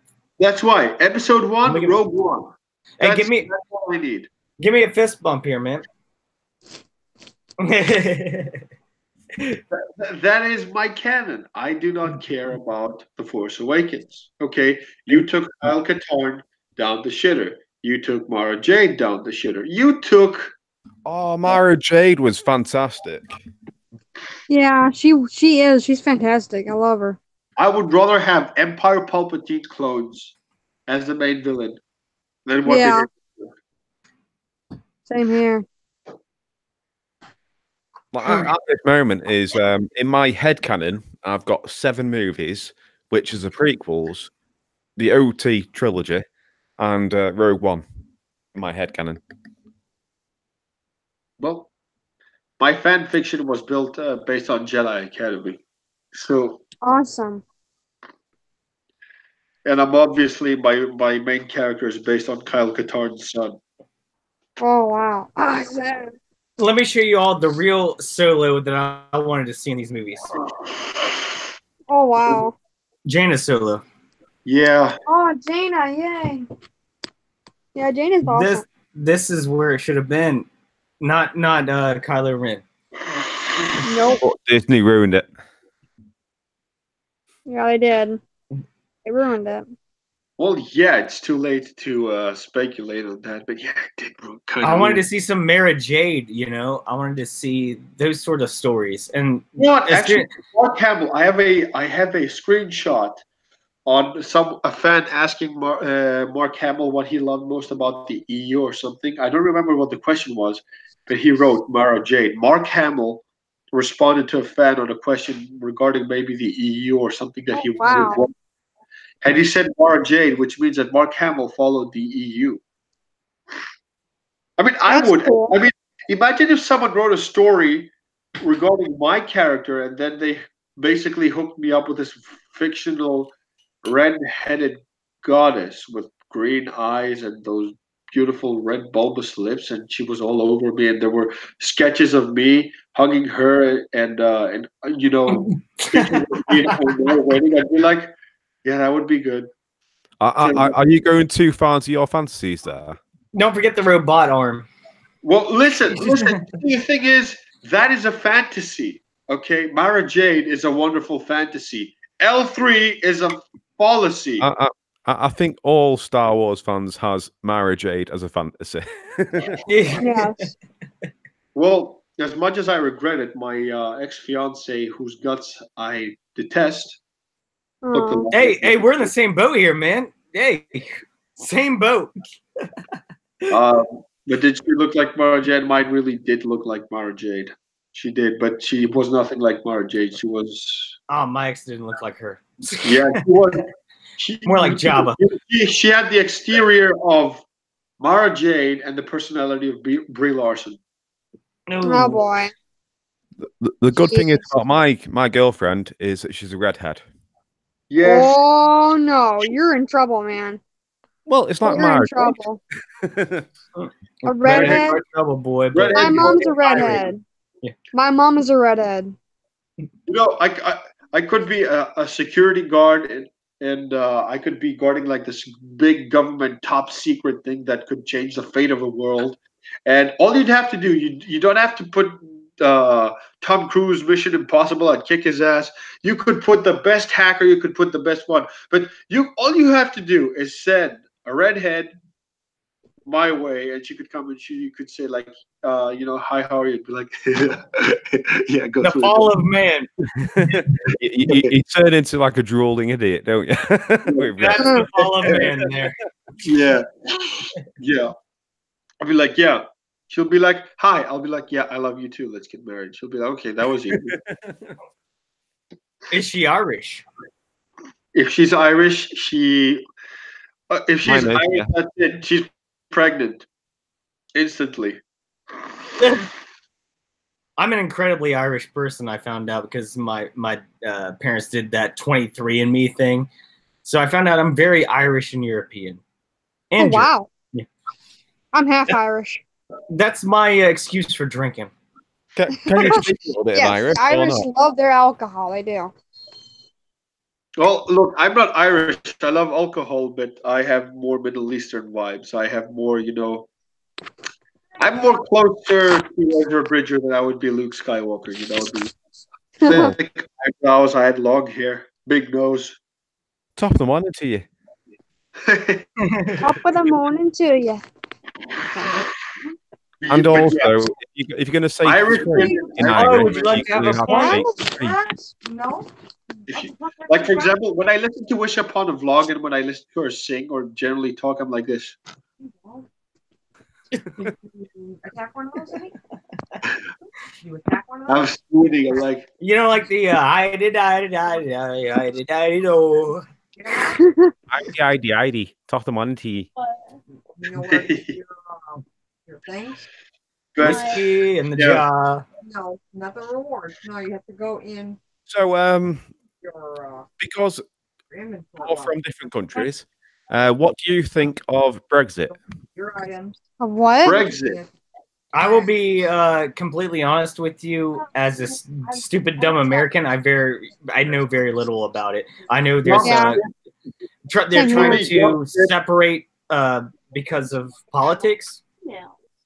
Yeah, we're trying to get out of Europe, and I think what we should do is a no deal, and then get different deals with like America, Africa, Asia, Oceanic. Are you Yeah. pro or against the Brexit? I'm for it. Okay, I'm 'cause all for it. I went to a skate Get the park fuck out last of year Europe. because I skateboard, and this guy was telling me all about it because they traveled to the skate park, and I kind of had a little conversation with him, and it seemed like it's a very passionate, big deal. And I'm sorry that I'm just a stupid American boy who doesn't know anything about it, but I think it definitely is a big deal. Gotta go to reach. Well, It's I best. think like Why? Article 13. Okay, they want to control us and use the European Union as an excuse. I'm like, fuck that. Get out of Europe. I wish Greece also leaves. I hope everyone leaves. And I wish that France and Germany get their little fascist fan club. And I hope that they're the only ones that are left there. Yeah. I hope everyone leaves the European Union because right now we're turning into the USSR. Oh well, boy. Europe is failing. That's why Yeah. I see Europe failing. So The EU Europe- just did that Article 11 and 13 stuff, right? I mean, that's pretty Yeah. awesome. Yeah. And if England leaves, it will affect them. I think if England leaves Europe, it will affect Europe quite badly. But I don't think it will affect England because You know we'd how- we'd have more countries to negotiate with. Right. You would. They want. Europe doesn't want to lose England. First of all, you have the pound. You did convert into the euro, and that is the wisest thing that Britain could have done. Fuck the European Union. What it did, it basically took countries like Greece, Portugal, and Spain, which were prosperous countries on their own, and they dipped them into debt. People are starving. People are leaving their countries. They cannot do a lot of things because of this fucking European Union. Yeah. You know what I don't like about Europe, European Union, is when you go to Spain now, that there is no pesetas. I used to love using pesetas, or potatoes as I used to call them as a kid. Oh, okay. I didn't know that word. So you said potatoes, boil them, mash them, stick them in a stew. Educated. Hmm. But you felt like a millionaire when you had like 1,000 pesetas. I'm gonna say that from now on. Pesetas. Potatoes. The Greek drachma was a very prosperous currency here. I remember things that I know how much the drachma is compared to the euro. It's like 1 euro is about 350 drachmas, and a long time ago, 350 drachmas was a lot of money. I remember at school, my parents used to give me like 50 drachmas, and I used to be able to like get lunch for school. And now 50 drachmas is like basically a seventh of a euro, which is fucking nothing. And they fucked us over with the euro. You know what, Britain? It's the best thing that you can do. Get the fuck out of Europe. We also want to get the fuck out of Europe. I do not like this fucking constitution. They want to control everything. I cannot. I hope Greece can follow us now. Anyway, Sorry, guys. Trust me. Listen, Greece is not that far behind. I really believe that after we're done with our what's it called? Damn it. With our elections, I think that things are going to change because the average Greek does not want to be in Europe for the same reason. Greece has got some like good history, like England does as well. You've got, like the Greek mythology. That's always good. Mm-hmm. My Greek friend, mythology is awesome, by the way. Greece has a mentality, has a freedom that no other country in Europe has right now. And what they're trying to do is they're trying to break us up economically. They're trying to impoverish us. They're trying to take everything away from us by passing stupid laws, trying to take away our freedom in ways that are inhuman. That's, Wow. that's going around the world right now. Yeah, Yeah. it is. I mean, taking away your freedom from the internet, okay, what the hell? Okay? I Yeah. mean, if you took an article from CNN, for example, not only are you doing free advertising, which they're supposed to pay you for advertising, you're going to have to pay them to quote them and advertise. Right. Hey, Right. Shaq here knows all about that. She's fighting that right now, actually. Yeah, I was fighting. I actually found yesterday. You would not believe this. So this channel here, this channel's my original channel. I had to make another channel because I lost the password to this one. And so I got the password back maybe about a few days ago, and I was able to get all my information back. And I just wanted to see how my channel, my videos were doing, how many views I was getting yesterday and the day before. And I had found out that Disney had claimed half of my videos. Half of them. They were What is- covers. And yeah, They you were were- just singing, right? Yeah. That's crazy. Yeah. It's all about the money. It is. They're desperate. I mean, they knew that I was good, and because I did a couple of Mulan, the Disney movie Mulan. I did a few fan dubs off of a couple scenes there, and they actually claimed both those. I took another one down because they put a copyright claim. And the funny thing is I didn't get any notification that I had a copyright claim on both those videos. So I had to take them down as a result. And my channel I have to now build up because of them. And they're coming after everyone. Yeah, I know. I've only ever had one video claimed for copyright, but I was kind of expecting it anyway because I had like the trailers for the Old Republic. That's what I did, so I knew it.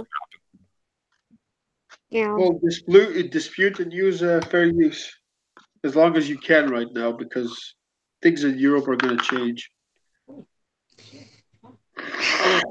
Hey, I want you. Hey, you guys ever need a place here in America? If you ever travel, let me know. I got your back. I'd love to come back to America once again. I'd have to travel as well. I'd have to. I got you guys back. You ever need a place, let me know. Well, last time I went to America was Boston. Yeah, don't come here to Tennessee. It sucks here. Really? Actually, I wanted to go to Tennessee to start my music career, actually. Really? That'd be kind of cool. I wish I could start mine there, but I mean, Nashville's like the hub of like a lot of music. yep, it sure is. I did. I'd love to go to Florida at some point. Oh, don't go to Florida. It's too. Yeah, I agree with that. Yeah, Florida's a mess, man.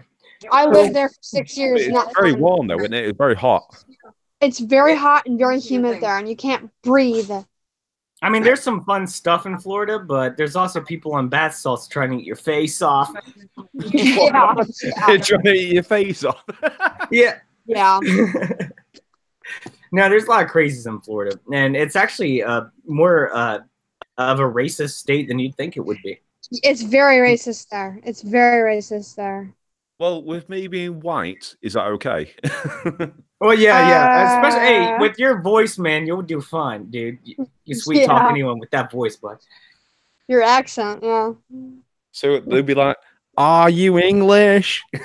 Oh yeah, you do fine, bud. You do. Unlike You do some other fine. hoods, I can speak with an English accent. Hey, Darth David, do you have a channel? I was trying to look it up here like this entire time. I can't find it. It's Darth David R. I was looking that. I typed that in, and I'm trying to find it, man. I really want to. I like how the British say their R's. It's so awesome.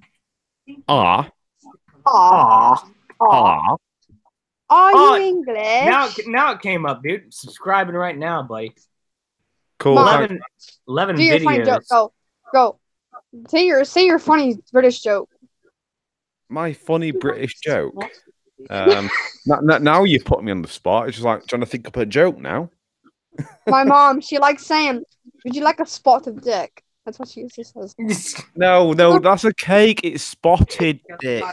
I know it's spotted. I know it's a cake. My mom just jokes around. It's spotted dick. Dick here doesn't mean the same thing as. I don't mean to get too. Another famous food in England is black pudding. Yeah. Yes, it's like a pudding. I've never had it, but my mom has. No. Well, it's basically blood and fat. Yeah, blood pudding. Yeah, I've heard about that. Yeah. Ew. It's good. It's nice. It's got some spices in it. It's nice. Don't worry. Yeah, here it's actually really good. Oh.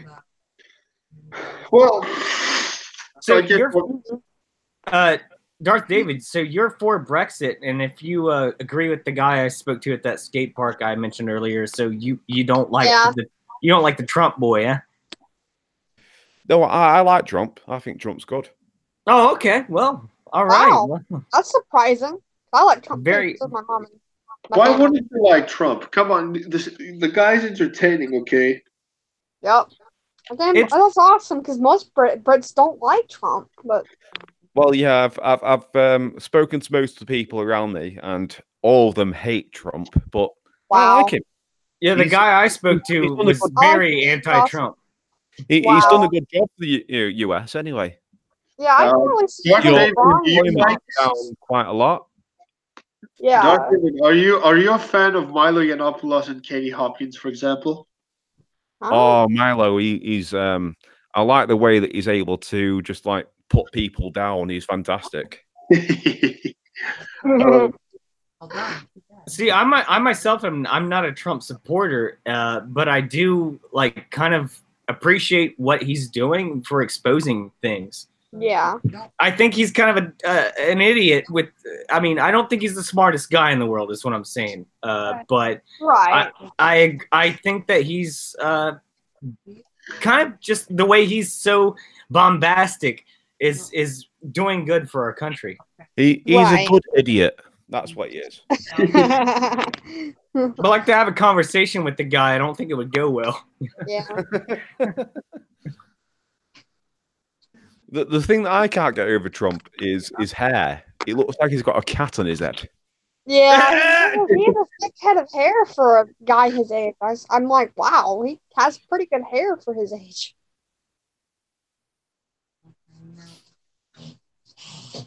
But I was just kind of curious about that because I'm always curious about how the rest of the world views what we're doing because there's very divisive opinions on these things. And I myself am very undecided about a lot of things at this point. I used to consider myself left-leaning, but at this point, like the left has gone so far off the rails that I can't affiliate myself with them anymore either. Right.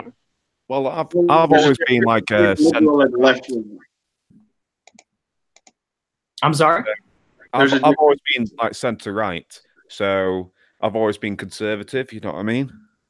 Well, the reason I used to be left is because the same reason you see the SJW stuff. I thought everyone should have a voice, everyone should have an opinion. We should include different people, different views. But at this point, it's become kind of the left has kind of become like a hate group against everyone else now, just because they think their opinions and their diversity is more important than actually being a human and just trying to make amends.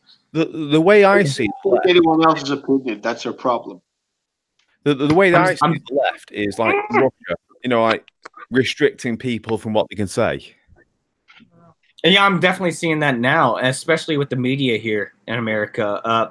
So many things have come out in the last few months to the last year where the media has been entirely exposed. Did you guys hear about that there's kids that were wearing MAGA hats, you know, Make America Great Again, and like an Indian was like banging a drum in their face? Did you hear about that stuff? Yeah, I saw it. I think the kid did well, just not reacting. He just stood there and took it, didn't he? Absolutely, but the way the media tried to paint it was that this kid was being smug and these kids attacked this guy. But when you see the entire video, you get the full story and you find out that these kids didn't do anything. They were waiting for a bus, and then they try to, like, there's so much hate brought upon these minors. They're not even adults yet, and they didn't do anything wrong. There's no hate Oh my there. gosh. Well, I saw it on like Tim Pool, so he gives you all the evidence and what happened and things like that. Oh, dude, I am a huge fan of Tim Pool, dude. He tells it as it is. I like Yeah. his unbiased views. 2 hours and 49 minutes until we're on peak. I watch a lot of Tim Pool's videos. Wow. Same here. Between- Tim Pool's great at that sort of thing. I'm glad you guys are getting that content as well, and you're recognizing Yeah. it. I think it's very important for society and the way things should go. Well, Yeah. I also see it and just like think, how much research did he put into this video? Because he researches so much, so far. I bet it takes him the whole day to get his research. He's very well spoken, way more well spoken than I am. He just really has a very unbiased point of view and tries to tell the truth, which is the most important thing that comes to media nowadays. You can't trust the big outlets. No, No, you just can't. I don't trust media. We've been in Britain. We're probably the worst for the news because it's all far left, very far left. So I don't watch the news in England. You got Theresa May over there, right? Yeah, she's right. She's right. Oh, okay. And I do like Theresa May, but she gets so much stick from the news. It's untrue. Okay. Okay, well, see, stupid American boy here, man. So That's why it's- I'm here. American I want to too, hear. so- I want to learn. I want to know what's going on. That's why, dude. We're all so. I love this chat we're having right now. This is helping me Yeah. out so much. This is awesome. I love It's it. like it's like the way that the media portrays Donald Trump. They put him down all the time. They hate him. Yeah, they're constantly. Same thing for Christian. Theresa May. So they Yeah. put her down all the time. I can Yeah, totally see well- that. I can totally see that. Now, don't get me wrong. Like I said, I don't think Trump is the greatest man in the world, like a lot of people do. But I think he's a better alternative to what we could have. Exactly. I mean, Uh-uh. he's helping make America better than what it's been. So And this is a guy who I voted for Obama twice, and now I'm seeing the consequences. yeah. Well, I also liked Obama as well, but he was a little bit too far left for me, if you know what I mean. Yeah, Yeah. And I believe in inclusion. I believe that everyone should have a voice. But when you take it just to this extreme point where you're starting to make enemies, as I talk about in so many of my videos, Yeah, kind I've of seen your recent video earlier. it kind of just makes it makes us more divisive than inclusive, and that's what's happening right here. Is the people who say they want to be inclusive are really dividing. Right. Well, if you look at Trump, he's had quite a few businesses, hasn't he? So he knows how to run money. He knows how to do that sort of thing. So he's a great sort of fit to actually get the economy back on track. Mm-hmm. I agree with that, and actually, jobs are more available nowadays. And I will Yep. say something that I do agree with Trump when he tried to pull the troops out of Syria. That was amazing, and it didn't happen. And I think that should happen because we don't need the war there. Well, you've got to look at it in a different sort of aspect. If you pull the troops out, you're just going to leave them to go back to what they were. So you've got to try and stabilize it, put like laws in place, and that's what he's trying to do, isn't he? He's going to put laws in place and then pull the troops out. Well, that's great. Yeah, that's definitely the right way to do it. But I'm totally against war. I don't, especially when we're spending so much money from our country. We're so far in debt already, Hunter. and we're still killing people. We're still, putting our troops out for people who, for a fight that may or may not be right in the end. Yeah. But Yeah, I like it's discussing this. worthwhile to try, though, isn't it? Yeah. I agree. I mean, but what do you think about this? Like, what business do we have to be there? That is a tough one. But you're there. It's a very different. It's a very different, difficult. Hey, he's discussion. back. Oh, I Who? was always here. I was listening. It's a very difficult discussion because there are obviously, um, well, benefits and cons as well at the same time for the war in Syria. Okay, because if the Americans pull back, then that means I had this discussion before, but basically right now I don't have the brain power for it, and my sinuses are acting up. I noticed, man. Oh no. I have the same problems, bud. Yeah. There you go. You can't pull back too soon. That's what it is. That's what she said. War like that because it's an active war zone, and it's You gotta hit. You gotta there's a hit. lot of different. Okay. There, Big giant. there are other policies are playing right now that are at the play when it comes to that. You can go into your This thing right here. Could you mute Shock real quick because I'm trying to listen to you guys? buy and unlock. There For 26. Anyway, yeah, no, there's a lot of like oil, This is like and she's the oil way and tactical superiority, for example. to help you guys out. And with them withdrawing, Also, it this doesn't is make sense. I don't think Syria has oil that we're trying to search for. You'd think Syria is the gateway to the Middle East. helps with defense. Cool. There you go. Well, That, that guys, I'm gonna have to bounce in a few because it's almost 5 in the morning and I have to work in about 2 hours. only got So, like is 20 there minutes. anything that you guys want to say as a closing statement? You want to plug in your channel before we adjourn the session? And it was such a wonderful stream. Please come back again on another stream because Yeah, I'll this be panel, sure to do that. this panel was amazing. Okay, it was one of the best conversations we've had because Yep. I wanted to have a 1.5 hour stream, but it looks like that the conversation kept flowing organically and naturally. That it well reached this long. Well, And I'm Gerald happy. Contorn, thank you so much, man. Yeah, Thanks thank for having me you. again as well. I'm I will hoping to say- have you again.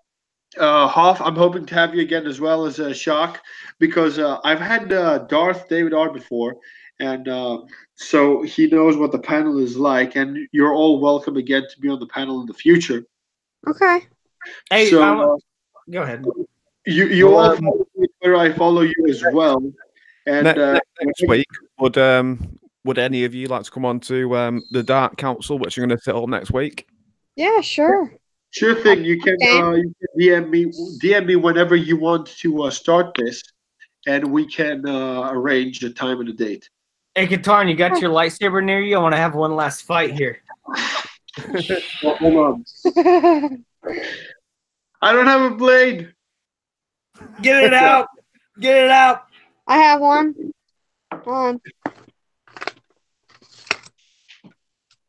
No!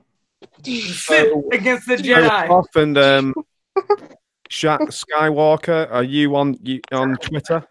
Yes, I am on Twitter. I'm on Twitter. I'm going to have to try and find you on Twitter. I go by Aaron Handy.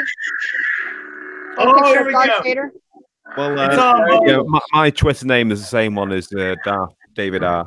Okay, I'll see if I can find you. No! Quit it. Oh, the boys are fighting on the lightsabers. I'm a tomboy, so I don't. I'm a tomboy. All right, I'm not, I'm not like an ordinary girl. It's a katana. If we all could just really go through for just a second and just say something, that'd be great. I mean, just end this out on a good note here. All right. And- Go ahead, plug in. We'll start with, I mean, it's not my channel, but let's start with Darth David here. I love his voice. You love my voice. That's good. I love your voice, man. Your voice is awesome. Your accent is superb. Sorry. You would get laid so much in this country, bud. Sorry, I have to So- say this, but I think the British accent is sexy. Sorry. Ah, there you So go. if you like my accent, come and see my channel of Darth David R. All right. I'll do that. Check out Darth David. Go R. on, General Qatar. Go. Everyone knows who I am. I build lightsabers and I talk about Star Wars. That's what I'm known for. What about the rest of you? Shock, please, ladies first. Oh, thank you very much. Okay, so my channel is just like I said before. I had to delete most of my videos because of Disney. So yeah, if you guys could support me in my dark time of need, I'm just doing videos on Star Wars that talk about Star Wars. I could possibly think about talking about more stuff. I may even try doing like impression videos, maybe possibly in the future. But yeah, just basically just mainly Star Wars videos, really. So that's really all I talk about. And last but not least, Hoff Solo, and the reason is because in the new released versions of Episode 4, Han shot last, so that's why you're going last. First of all, I'd like to say Shock has an amazing singing voice, and she deserves to be known for that stuff. I mean, if you haven't heard her singing, she has the voice of an angel. But that's beside me. But anyways, yeah, I just want to thank you all. We're all from different places here. We had a great conversation. We can come together. This is what this is all about. This is what I want. This is exactly what I want to see in the community. And you have taught me a lot. And I'd like to learn more about you all. I'd like to hear more of your views. It's very, very, we need to learn. That's the most important part for me. And my channel is basically trying to be as unbiased as possible while still pointing out the fallacies and the flaws of media and the way things are going nowadays. And I kind of like just go and I hit record and I speak my mind, do whatever. I still try to be goofy. So thank you all, especially General Katarin, for having me here. I want to thank Flip Doubt, who invited me here as well, even though he's not here right now, because he actually was the main guy who gave me a chance in this community. So I want to say thank you so much. I really do appreciate it. I can't wait to talk to you guys again. I want to thank Hoff for inviting me here. It's great to know you guys and to talk to you guys face to face. So thank you very much. Awesome. Awesome. It was great to have you all. Just be sure that when the time comes, I will announce that live stream where I'm going to be going and building my lightsaber live. So it would be great for you guys to be on the chat at least. Well, yeah, let us know. Dude, Darth David, dude, you are a great guy, man. Thank you so much for just everything that you've taught me tonight. A stupid American boy here. I need to know these things, man. I'm sorry it took me so long to see it on my email to come on. Anyway, so it's not a problem. The chat, the panel is always open for my guests. I want to make sure that they get a good full hour so that they can actually be on the stream. Mm-hmm. So there's no last calls where I block someone because they didn't make it on time. Okay, so my panel is always open for you guys. Whenever you want to come on again, just hit me up on Twitter. Don't be shy. Whenever I go I've already followed you. I'll let Flip know when I'm going live again. I'm most likely going back live on Saturday. So whoever wants to join, you should tell me so I can put together a panel. Well, okay. let me know. I'll join anyway. Yeah, I'll be here anytime you need me, Qatar. Awesome. Same here. Same here, man. Amazing. That's good to know. The more the merrier. So I'm going to be signing off right now. Thank you so much for coming, and I'll catch you guys next stream. Thank you, everyone in the chat, for dropping in, even for a little bit, dropping that like. And I'll catch you guys later because now my sinuses are completely over. I can't do next one. You'll have a wonderful night and day tomorrow. Thank you so much. You too. You guys take care. I'm signing off. Same here. Okay.